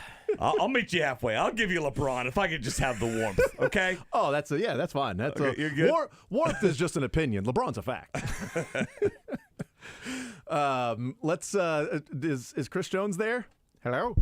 Dave's not here. No, I'm trying to decide Dave. if I'm willing to take the LeBron summer side of that, the LeBron warm. You're not as well. First, I'm I okay didn't with that, know I you were as passionate on the cold side as you are, even though you made the argument of indoors, it's fine, which was odd. Yeah. Do you know what weather is? But you're not as passionate about the LeBron thing, right? Nobody is. No, I don't I'm even also think not that passionate about LeBron the is weather as thing. passionate about the LeBron thing as Jason. Well, actually, with Josh talking about the indoor thing, it makes sense. He was actually the one that asked Todd Bowles the question.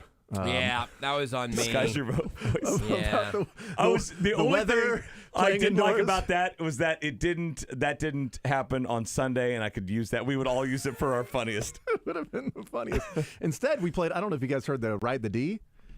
Yeah. Yeah. No. The Play that Chiefs later. might be able to ride the D all the way through the playoffs. Hopefully, defense. Oh, right. That's when you guys were said, okay. All the way through the playoffs. All right, so we waited a while, and now Chris Jones is there. Let's hear from Chiefs defensive tackle Stone Cold. Go ahead, Chris. Chris, you guys have played the Bills so many times in the last few years. Are there any secrets between you two teams, or does this kind of almost feel like a division game to play each other so much? Yeah, there's no secrets. I don't think so. We're very familiar with the Bills and how dynamic their quarterback is. Such a competitor in the team. They've built a playoff team over the last few years. They're playing exceptional since we played them last year. The game has improved throughout the rest of the season and into the playoffs. I think they're hitting their peaks and making strides with their team and where they're at right now. So, tough team. What's the toughest part about Josh Allen and competing with him? He's a warrior. I mean, look at the plays he made last time we was playing him. He was going out of bounds. He ended up throwing a 40-yarder, running out of bounds off his back leg. I mean, he's tough to bring down. A couple times we had him wrapped up. He still got rid of the ball. Just his competitiveness within his game. I mean, he can make any throw. He has a big arm. And then he also has talent around him. Stephon Diggs, Gabe Davis, Cook, who became a vital part in the offense later on here. I think they have been playing really, really well together. Chris, just following up on that, what made James Cook so difficult to defend in that first round? He can run the ball, but he also can catch the ball. They've been using him as a significant piece since the new offensive coordinator been involved. He's been catching a lot of bombs lately, so he's fast enough. He's a scat back, but he also can get downhill and get him 4 to 5 yards of carry if he may need to. Chris, what has Charles Amenahue done specifically to help bolster your line and the defense overall? What kind of presence has he had? I think he's brought a lot of versatility to this defensive line. Been able to rush the passer. We can take him inside, outside. He can play the 3-tech. He can play the defensive end if we may need him. And he also can play the rover. So I think it brings another level of versatility to this D-line. And the feeling of depth, obviously, over the course of a long season, has that been a big part of what he does, too? I think it's huge. I mean, we have a guy go down. We can play Charles at 3-tech if may need be, a whole game, which he's showed he can do, not only this year, but in his previous years. And we also can move him at defensive end. So it gives us the versatility to, like, when it's a pass, and now we can line Charles all over the place and get after the quarterback. Chris, first road playoff game for this franchise in about 5 years now. Just, I know the mentality is the same, the weather's not going to be effective, but just how exciting is it to get on the road? It's not really exciting, but it's about what you make it. I don't know if anybody want to go on the road and play. We like 0-degree temperature around here. Like to freeze ourselves to death. But yeah, it's another opportunity to play. We're definitely grateful for that. A lot of teams are at home, and we're still one of the teams that have opportunity to play this game and play deep in the playoffs. So when you look at it from that standpoint, we're blessed. Hey Chris, there's a report out of Miami that you saw Justin in the Miami locker room. Can you just explain what happened with that? Listen, man, I've seen that. I'll start to comment on Twitter about it. There was no disrespect. I know a lot of Miami players. And Raekwon Davis, we're from the same place. Justin Houston, we played together. Melvin Ingram, we played together. The game was over. I waited until I was dressed. I showered. It takes me like 45 minutes to get out of the locker room. No disrespect to the Miami organization.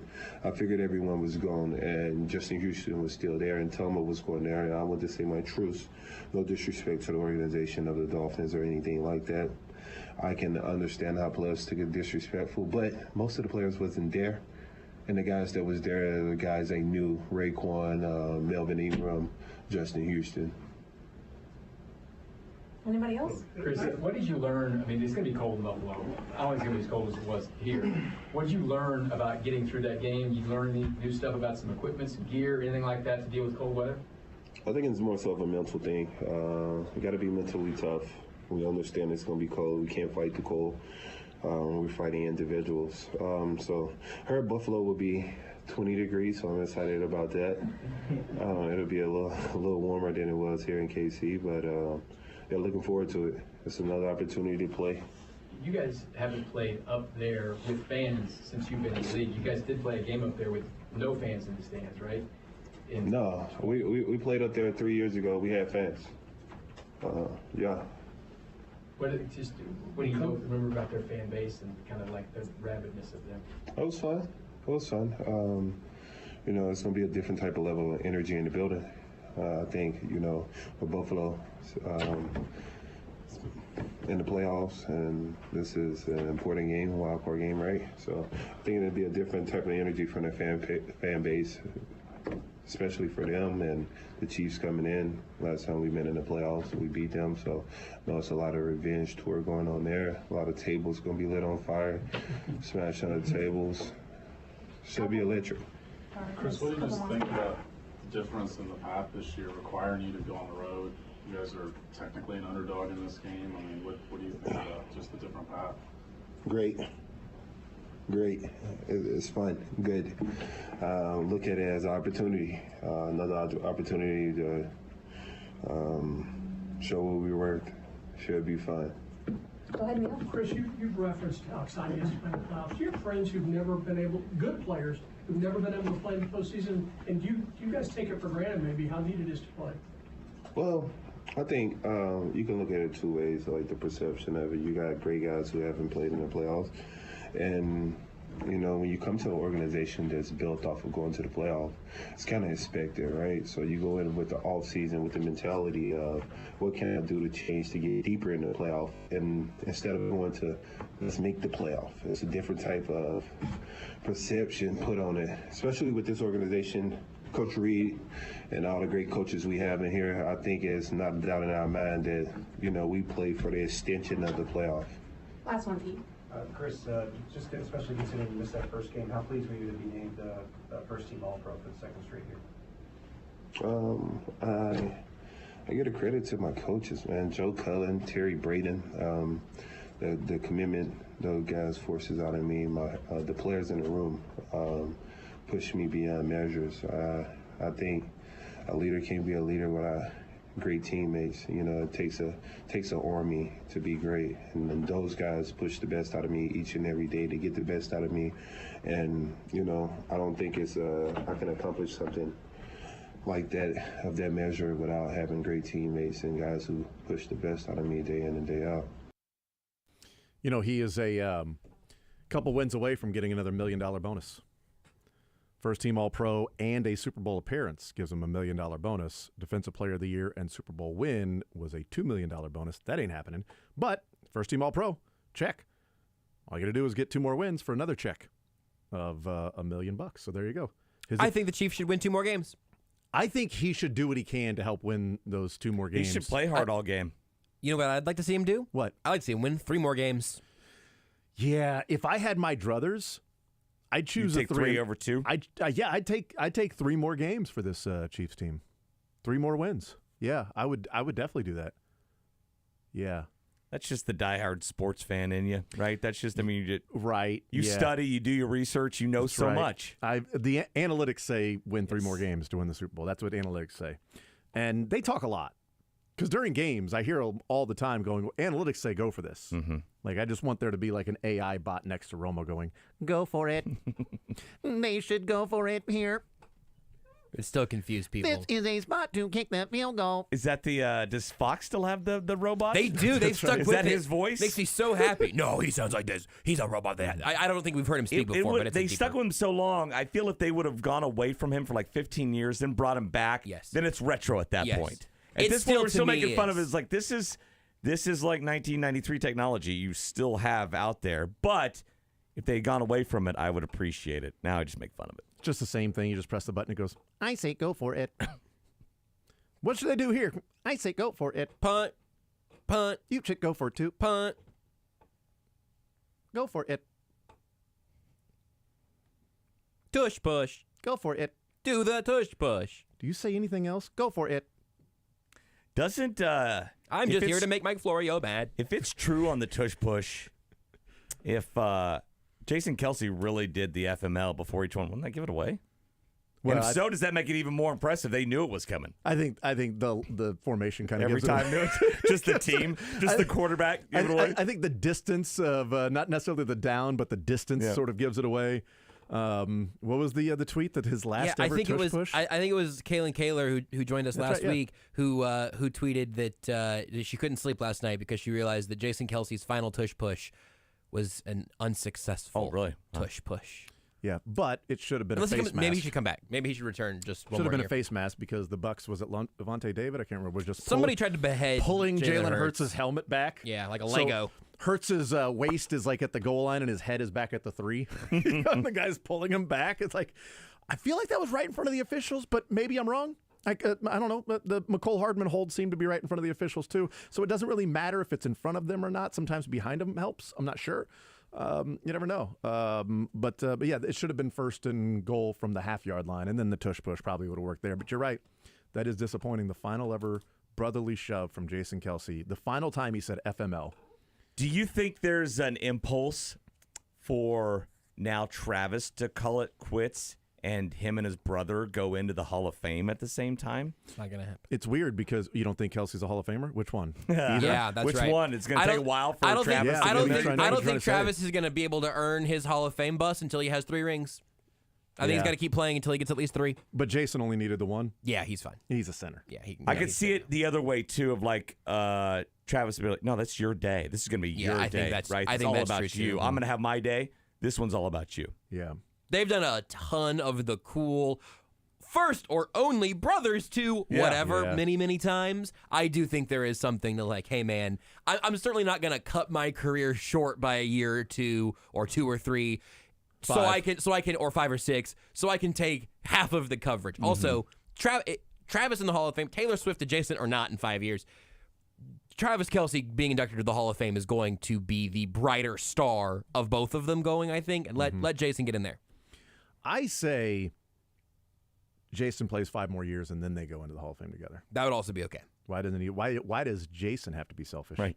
Why is he worried about himself? Oh, it's all about me. I'm going to retire. I'm going to make it all about me. Ooh, yeah, look at me. Travis's contract is 2 more years. Is that right? 225. Yeah, and that's so right. he's 2 years younger, right? And so they would have played the same number of years in the NFL. I still think this contract is probably the barometer. The thing about it is Travis Kelce plays so much more of a taxing position on his body. Like Jason Kelce, he plays okay. He plays center. Yeah. Right. I mean, come on. That you should be able. That's like a long snapper. They don't even touch him. That's pretty much right. Centers don't even get hit really. I mean, he says FML because he's like, yeah, I get to dive, The rules are so pro offense now. Also, They are. and you can barely line up over the You center. can't touch the center or the quarterback. No, that's right. You can't hit the center. You can't hit the You quarterback. think does the center hate the long snapper? Because the long snapper is protected. Yeah. Nobody can touch the long snapper.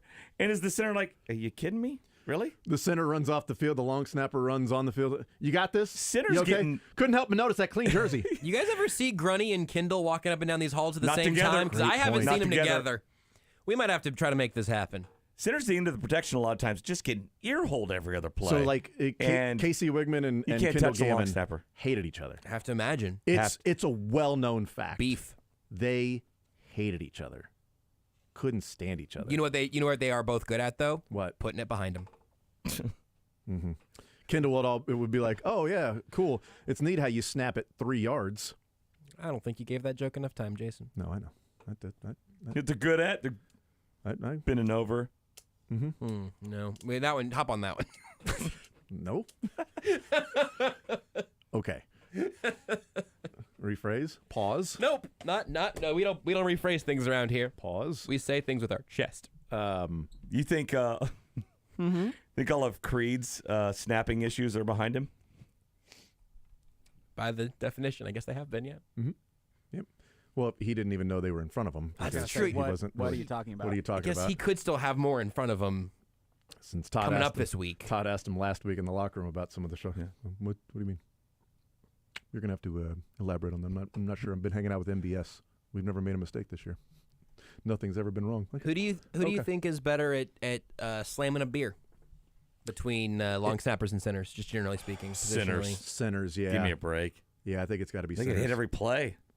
Do you From think all sides? Here's what I think. I think that centers are better at shotgunning a normal-sized beer, but if you get a tall boy, the long snappers there just have the endurance. They can house that thing. That's probably right. Centers are better at sticking a bat up somebody's rear end if they don't play well. I know that of recent evidence with Tim Grunhard. Okay. I didn't hear Kendall Gammon say he was going to stick a bat up somebody's ass if they weren't playing hard. I don't remember him saying that. Tim Grunhard said it though. I know that. So that's 1 for 1. That's the only evidence I can go off of. I've never seen Grunny juggle, so that's right. Yeah, you're right. You have not seen him do that. I've never seen Grunny snap at 15 yards behind him. Not on purpose. No, not on purpose. No. Has he had I don't think Grunny's ever had a snap like that. Hey, Grunny didn't. I mean, he wasn't playing in the shotgun era. He was. He had the hands there. Yeah, It's another thing. Long snapper. And there's never hands there. Yeah, that's a good point. Joe Montana had soft hands, so for luckily for Grunhard, Montana, those are he had he had the keyboard typing hands. He didn't have the rugged. You drive a truck for a living, don't you? You're a farmer, aren't you? You were a construction. I can tell. You're sandpaper. You should take the sandpaper glove off. No, that's just your hands. Okay, great. Montana had those nice. Hey, the Pacers are trading for Pascal Siakam, according to Woj. Well, that's cool. 3 first-round picks of the Raptors. You ever think how silly it is to have a quarterback under center when you're telling the center like you gotta fire off forward, but make sure you put it far enough back. Quarterback's got to get out because you got to pull in guard and you're going to trip over them. They're going in opposite directions. Yeah. Yet they still got to It's tough. Hand on butt, ball on hand. Tain't easy.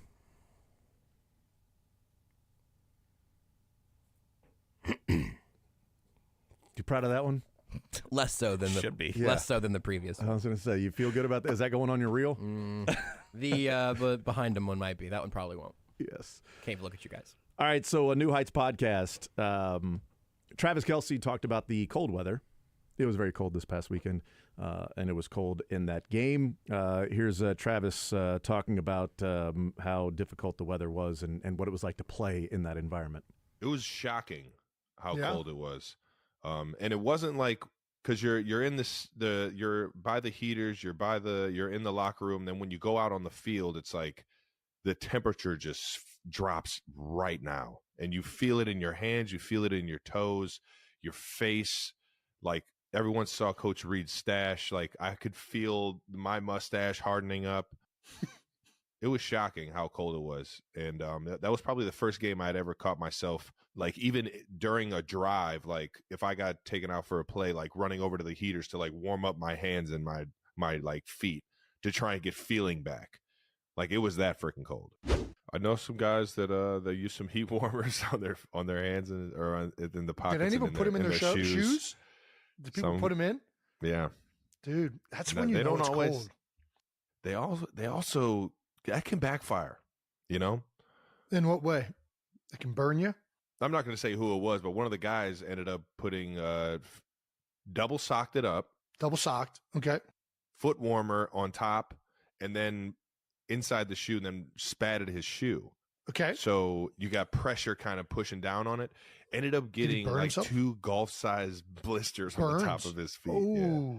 Yeah. It was just like looking at it, I was like, damn, dude, that had to hurt the entire fucking game. Did you not feel it? Right. I mean, he probably didn't. He couldn't feel his feet.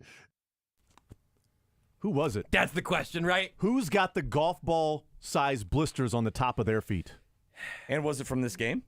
Yeah, saying I'm guessing it's from this right? game. I'm guessing it's from this game. Spat it up, so it's like we could probably do a little bit of scouting there for almost like everybody gets most their ankles. Most people probably do. I think we might be able to run a couple of receivers or something. What if it was Mahomes?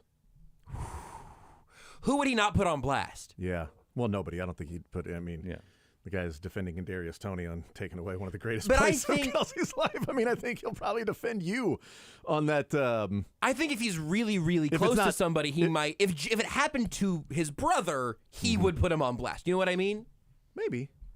What is it? A tight end? Because when they're all sitting together at their lockers, he saw solid reasoning. Off the shoe. Is it Blake Bell? Blake Bell, Noah Gray, maybe.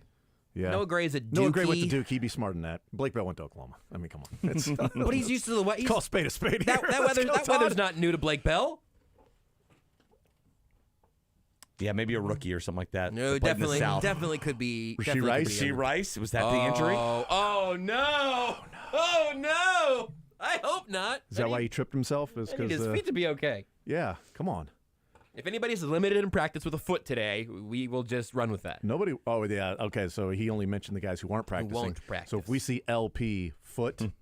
If we just see foot on the injury report, I mean, even if they're a full participant, they might have to put that on there. So this is the mystery. Those hand warmers don't always work, by the way. Yeah.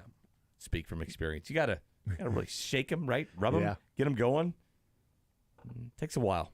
Yeah. You put them in the little pocket, little fanny pack that you wear there with put the hand warmers in there while you're playing. Yeah, that would make sense.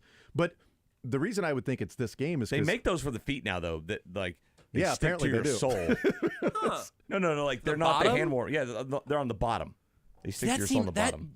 You got to be ready to stand on that no matter what. Well, I'm pretty sure they're not. I mean, it's for just people out in the cold. They're not just marketing these to NFL players. No, but there has to be more structure to it because you just try to put one of those beanbag ones in your shoe and that's going to eat away. That's going to eat away at you. It'll be like a Dr. Scholl's. Yeah, you have to have like an insole, like a gel, like a heated insole. But it's moving around, and sometimes you're stepping on it. It's on the ball of your feet. Sometimes it's on the heel or right in the middle. That'd be the worst, kind of like that arch. Is it like the hand where you put it on the back because the circulation goes from like the underside of your hand to the top all the way back? You put to the hand warmers on the back of your hand? That's what I've heard. Are you supposed to? Is that you put them back. I always maybe that's my problem. I put them in my palms. Your blood's flowing back to your heart area, your chest area, over the top part of your hand. So you're supposed to put your. That's why they have the little pockets on the back Dr. of gloves Dylan as well.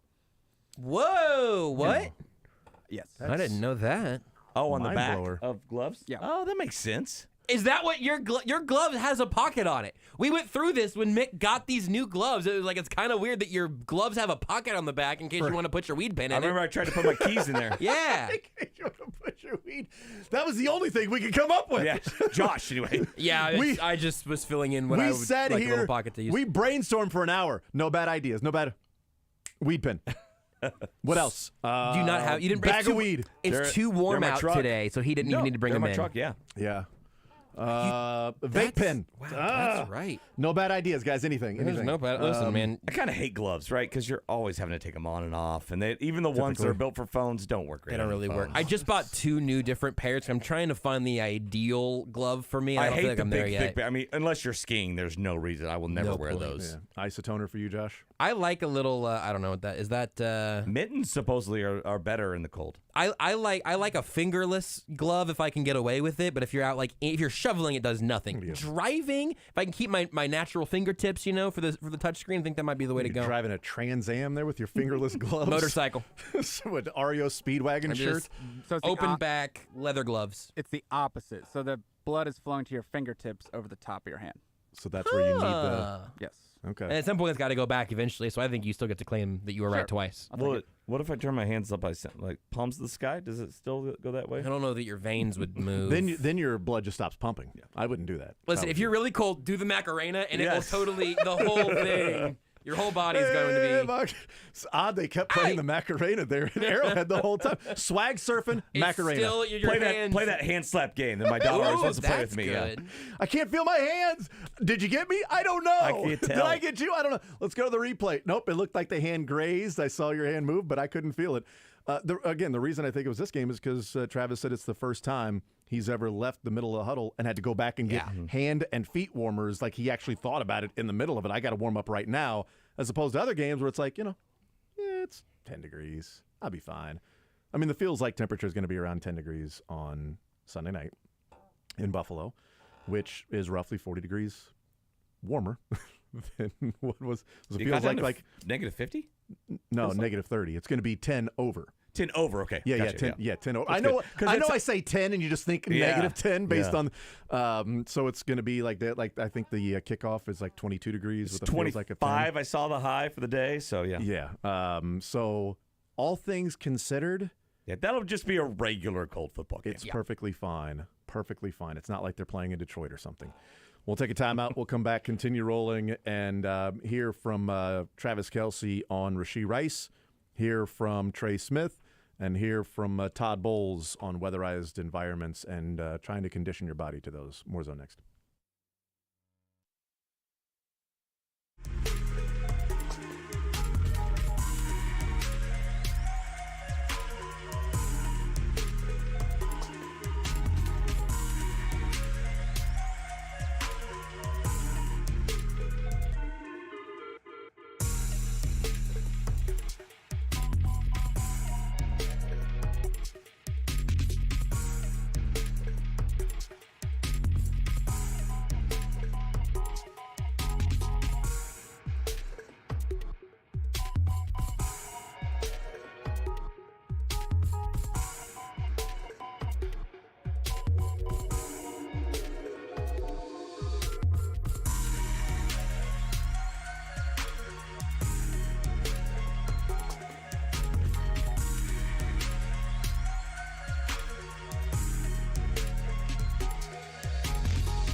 Surfing This song, is the I've heard swag term. Yep, This is yeah. it. You know what? Is that what Taylor was doing? And Donna? Yep, they were taking Together. away from my football experience. Yeah, I'm sorry about that. Oh my God, the Brads, Chads, and Dads were so pissed off at the swags. The Smurfing and the surfing. You actually on Peacock for an extra $6.99 a month, you can get the women free broadcast. It's just you have to pay for it. It's actually I misread I'm it. buying it then. I misread it. Sorry, it's $699 a month because I really want you to have to pay through the nose for it. Sounds like a deal if I don't have to look at some damned woman in the crowd. $6.99, no problem for me to avoid those 666s. These guys are smashing their brains against each other, and I gotta look at some woman in the crowd. Hey, is that Eminem at the Lions game? That's pretty cool. Oh my God, Eminem's there. That's Dude. really cool. Sit Dude. yourself. Eminem. Huh. Wow. He's losing him. I'm gonna lose myself in the moment. Own it. I'm gonna let it go. Hey, look, it's Taylor Swift. Oh my God, shake it off. Take her off. Good. Where are the cheerleaders, though? Got some cheerleaders in that. Oh, there we go. There's the women I want to see at a game. Cheerleaders. All right. Cheerleaders. Yeah. Oh, God. Taylor Swift. You've almost made it. Listen, I still have faith in humanity. Oh, do you? Why? I'm a lot more than you guys. No, I do. And so I really hope that is just a pocket of outrage. It's a very small pocket of outrage. On that. And, I mean, you can find people, actually, in a documentary on people that, like, are obsessed with pulling up hair from drains, right? You can find those people. If you can find lots of those people, you can find people saying anything. I identify with those people more than probably lots of other people that we could allude to here now. You're into that? I don't think I'm into it, but I do like a good deep clean. So if it's like, hey, this drain is now unclogged, that's satisfying. I'd be like, oh, so that drain when you works great pull up now. that hair, you're not gagging? No, I definitely am. Okay. No, it's still it's like an accomplished, like, I don't like that I have to do this, but man, I do feel like I did something today. Also, I need to tell Renee to make sure she puts the little hair catcher thing in before she takes a shower. Because that's on my hair. It's not a small pocket of people at the Taylor Swift. It's just small people. Okay. There are no small parts, just small people. Just the small people that don't like Taylor Swift being at the game. News out of women's basketball in the Big 12. Weird news. Learned something that outside of COVID, this is the first time I've seen this happen. TCU has canceled its women's basketball game tonight against Kansas State. Kansas State is already there, which would make sense since they're playing tonight. They have canceled the game due to a lack of healthy student athletes. And not a COVID outbreak, just that they have had some student athletes get injured not in illness. practice. No. Not a team-wide flu or not whatever. everybody's playing with Ebola. Right. They are apparently just got injured in practice, and the Dolphins and Bills defense apparently practiced with the TCU women's basketball team. So they have canceled the game, which means that an odd quirk in the NCAA rules is that the Wildcats win by forfeit to improve to 6-0 in conference play, but their overall record stays at 17-1. You got to be kidding. So you looked that up. That's a real rule. NCAA policy: conference games forfeit, the conference win-loss overall record. I would almost stays think the it's same. the opposite. I would almost think it as the opposite. Why? I mean, NCAA doesn't recognize it as a game played. I have no idea. You know what it is? I mean, listen. No, here's the deal. the NCAA's like, bleep that. It doesn't count. If we can't go back and vacate something, I know. then we don't even want it to count. Right. You can count it for a conference game. They can deal with that. We want the opportunity to go and vacate this. Here's the deal. I get it that, okay, when you're looking at NCAA tournament resumes, that if you have a couple wins that you didn't play in, that factors in. But you're looking at the resume. You can factor that in there. I mean, K-State can be 28-2 or whatever with a vacated win, and you could say, okay, they're really 27-2. That's just so dumb to count it for conference, but not for overall. And also, TCU will pick up because they're also canceling the game at Iowa State this weekend. It should be a forfeit. So they and two are going losses for TCU. 0-2 in conference, but their record will stay the same. Their overall record for TCU. Okay. So their conference record gets worse, but their overall. So you can just cancel the game. Like, sorry, I mean, we don't care about our conference record. We're 15-0. How could they keep us out of the tournament at 15-0? Come on. Shout out to Tim Fitzgerald for tweeting about this. I just texted Fitzy. I was like, explain this to me like I'm 5. Do you guys? And then he said, know? "Is the game on Peacock this weekend, or are you guys going to have it?" Do you guys know what K-State and Iowa State have in common? They play in the Big 12. The only undefeated teams in the conference. Yes. I was just thinking about that. This could be Makes used sense. for strategy. Like that's wild. Especially man. when TCU had the injuries happen in practice. A number of them, they said. Yeah, in a number. practice yesterday. Yeah, well, every single time it's a person, it's a number. There are a number of them. Yeah, what's the number? A number of them. One's a number. I'm just imagining like the loneliest, but layup drill and like 6 girls in a row just come down with ankles. They decided to go ahead and do the layup drill on a volcano this week, and that could have been a problem. Was there a brawl? Was that it? Were they in a fight? They also. No. I mean, they canceled the game 3 days out too. Like it's not No. like, oh God, we can't. I'm sorry, we Yeah. can't get it together tonight. We're gonna go ahead and take off the next several days. If there was a brawl or something in practice, Nate Oates would have been there in time just to separate everybody to make sure nothing happened. Whoa! You, one person, get the hell out of here, okay? Travis Kelce on the New Heights podcast weighing in on the emergence of Rashee Rice as a wide receiver and what he's done for this Chiefs offense.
Yeah. Good job beeping out there. Yeah, nice job, Josh. Earlier on an F-bomb, it felt like you bleeped out about 1/8 of that word.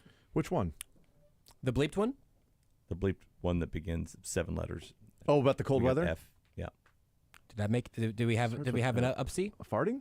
No, you bleeped It's it out, bleeped, but right? it was very, very small part of it. I heard the beginning. I honor heard beards. the end. I and honor heard, beards with the way that I bleep things. I want people to be able to, with context clues, get what's around there. Yeah. And We have different policies over on the TV side. Listen, I know, and you've complained about them many times. Now you're here, and it's like, you know what, Josh, you should really tighten it up. I didn't say tighten it up. I was just pointing out that that entire word was bleeped out earlier is about 1/8 of the. I get a talking to every time I show up for Sunday Sound Off now. So I mean, I know better. Yeah, you did. You said something the other night, didn't you? Not What'd the you other night. say? I've now gone 2 shows in a row.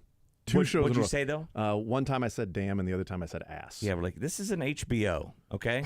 I thought it was Skinamax. I took my shirt off. Not I was even just having close. fun. Okay, well, great. But it's now the number 2 on the whiteboard without saying a word 2 that you guys shows in a row. have to delete or turn my And mic you got to off understand Nick Jacobs' anxiety. He thinks he's going to be fired every day, and when that happens, it elevates that. Now, the anxiety. fact that you walk in every day and say, Nick, today could be the day. Yeah, it could be. Probably doesn't now, help. now the 0 on the whiteboard is how many shows I've showed up to that Nick Jacobs has not had to talk to me to say, Yes. hey, Yeah. let's please not say anything. Like, no, I got it now. You told me, I said ass. Yeah, and you said don't say that again. So then So I said damn. I didn't know that was Yeah. Damn ass. Damascus. What if I'm saying that? What if I'm saying Damascus? Huh? What do I do then? From here on out, it'll all be hells. I'll just say hell a lot. Can you say hell? And then I'll No. show up and he'll go, hey, please don't say hell. All right. I'm going to say dick for meal then. Is crap no good? No, you don't say They that. don't want it. Good No. night. Wash your mouth out, Unless Josh. it's like, Crud. unless The it old is sailor you. essential, it needs to be said, and it never needs to be said. There was always reasons why you don't have to. I learned this lesson a long time ago because I worked on the cable side forever. We could get away with a lot more, but not anymore. So yeah, I don't get fired either. So there might be a 5 feet of snow hitting Buffalo the next couple of days, today and tomorrow. Lake effect. It happens there in Buffalo, I've heard. Which that's they're just east of that lake, and that wind whips. There's an effect to it too. They would have learned with Cleveland. You would have thought, don't put the city on that side of the lake. Mistake by the lake. You know what I mean? But there's also a number of other cities that are going to be hosting playoff games. Baltimore isn't balmy. You know what I mean? Like San Francisco is going to be nice, but Detroit also going to be pretty cold. Yeah. So in Tampa, as the Bucks get ready haven't played for this yet? the matchup with the Detroit Lions. Of course, you got to get to the bottom of one of the biggest storylines heading into this game will be.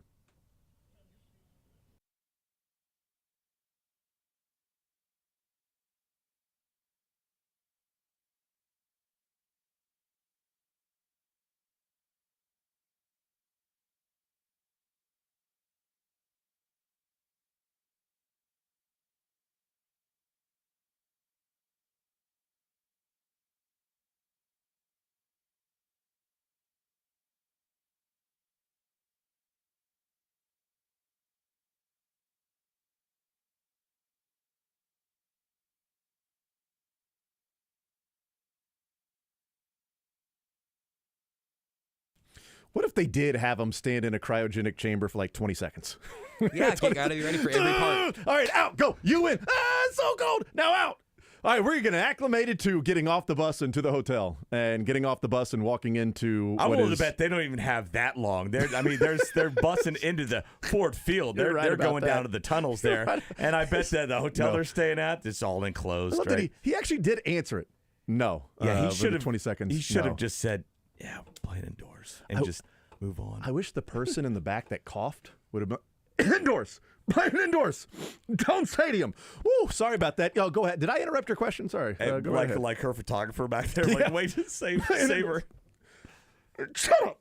Oh, sorry about that. You get those darn news people in there. Apparently, Josh, is that what it is? It's there was a newsie. Yeah, Eric Henry on Twitter, who covers Texas for 24/7, but is a Tampa Derek native. Henry's brother. Yeah, not sure if there's a relation there or not. He says a lot of people are dunking on the reporter, and understandably, it's a bad question. Oh, she deserves it. Yeah, for sure. It wasn't a bad question. It was really well put together. But he mentions that this is sports departments being cut, which is why Mick needs to keep his job forever. If any of his bosses are listening, Patrick Mahomes is great job security. That it was from a TV station that used to have a 3-person sports team and doesn't have a sports person, so they send a news person to the press conference and they fall into this pit.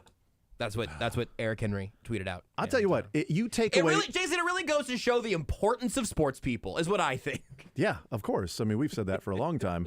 It'd be like me going to cover the White House and be like, you want to hold this job for like another 16, 20 years? Is that your goal? President, but if you win this President election, would you think about running again? I mean, if you gone to, would you think about? I mean, because of in today's climate with everything that we're seeing and things like that, would you be willing to go for a third term, or are you looking at sort of the end of your time? Now that it's impossible for Trump to become president again, are you confident that you're going to win? Yeah. Coach, it's really hard to three-peat. What's that? Since when? Well, that seems anti-democratic. What if I want to vote for you? You know what? What if they write you in? What if it's a write-in? Mickey Mouse gets a lot of... Mickey Mouse has almost served like 50 terms. He's in the public domain now, I think, right? So that actually should open things up. Maybe vote for Steamboat Willie? Right. Can we hear the question? Because I really do think the question was a really well put together question. Imagine if this game was played outside. Yes. A bad question was worded well. If they played this thing in the parking lot, this question would have been really good.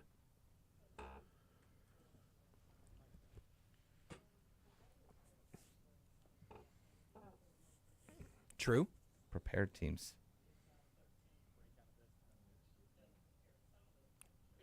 Shut up. Still true. It's a good question. I think it's a really typical news reporter question. I'm going to show you how much I know for about 30 seconds. It's a great question. Or in this case, how much I don't know. Sorry. For the first 10 questions of that presser, she's like, I cannot believe nobody is asking about the weather. Nobody's asking if he's going to run for a third term? I'll have to show these sports guys and gals just how it's done. This is why you send news. You send news to do a news We do job. the big stories, okay? You can cover the regular season games. Riff-raff. This is the big time. Yeah, talk about bake all you want. All right, I'm going to get to the real stuff. Nobody's going to answer this? Nobody's going to... Oh, please don't. I've got one question on my entire sheet. It says weather. Nobody's going to do this. Nobody? Coach, whether or not you're playing indoors or outdoors... I did it. There's the weather question. Are you hoping to do well enough to get the Super Bowl back here again this year and get to play at home again? Is that a goal of yours? There it is. Coach, you're 2 wins away from hosting the Super Bowl again. Damn it. That was right there. Well done, Mick. That was actually a really good question. And thank you. That was well worded as well. Yeah. Good Shorter. job. Good job. To the point. I'm still thinking a third term is possible. Maybe. I'm not sure. More on next.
All right, we continue right here on Sports Radio 810 WHB. Jason Anderson with you, Josh Brisco, Dylan Michaels, Mick Schaefer hanging out with us on this Wednesday edition of the show. Hawk Talk with Bill Self coming up at 6 o'clock. And then home stretch with Sterling They had Holmes. a tough one last night. Really? Will there be any questions about maybe Johnny Furphy? But that's just going to be a forgotten game right away. That's about it. I said that we were talking at the beginning of the show. I'm like, well, I do want to talk about some of the things that I saw. I rewatched the Chiefs and Bills game, condensed version, last night when the KU game was over at halftime. And when I had watched the Chiefs and Bills, or excuse me, when the KU game was over, when the K-State game was Mizzou? over. Have you ever seen like a 25-point loss be so tight with like 4 minutes left? That was, they just ran away like that. And Griffin just like three. I'm like, well, you know what? Sometimes it's the other guy's night. I just wish they would play like that against, beatable teams. They played at Kentucky and at Alabama. It's like, wow, they're playing really well. They're playing really well. Get a win in 2024 and in the SEC. That's all I ask for at this point.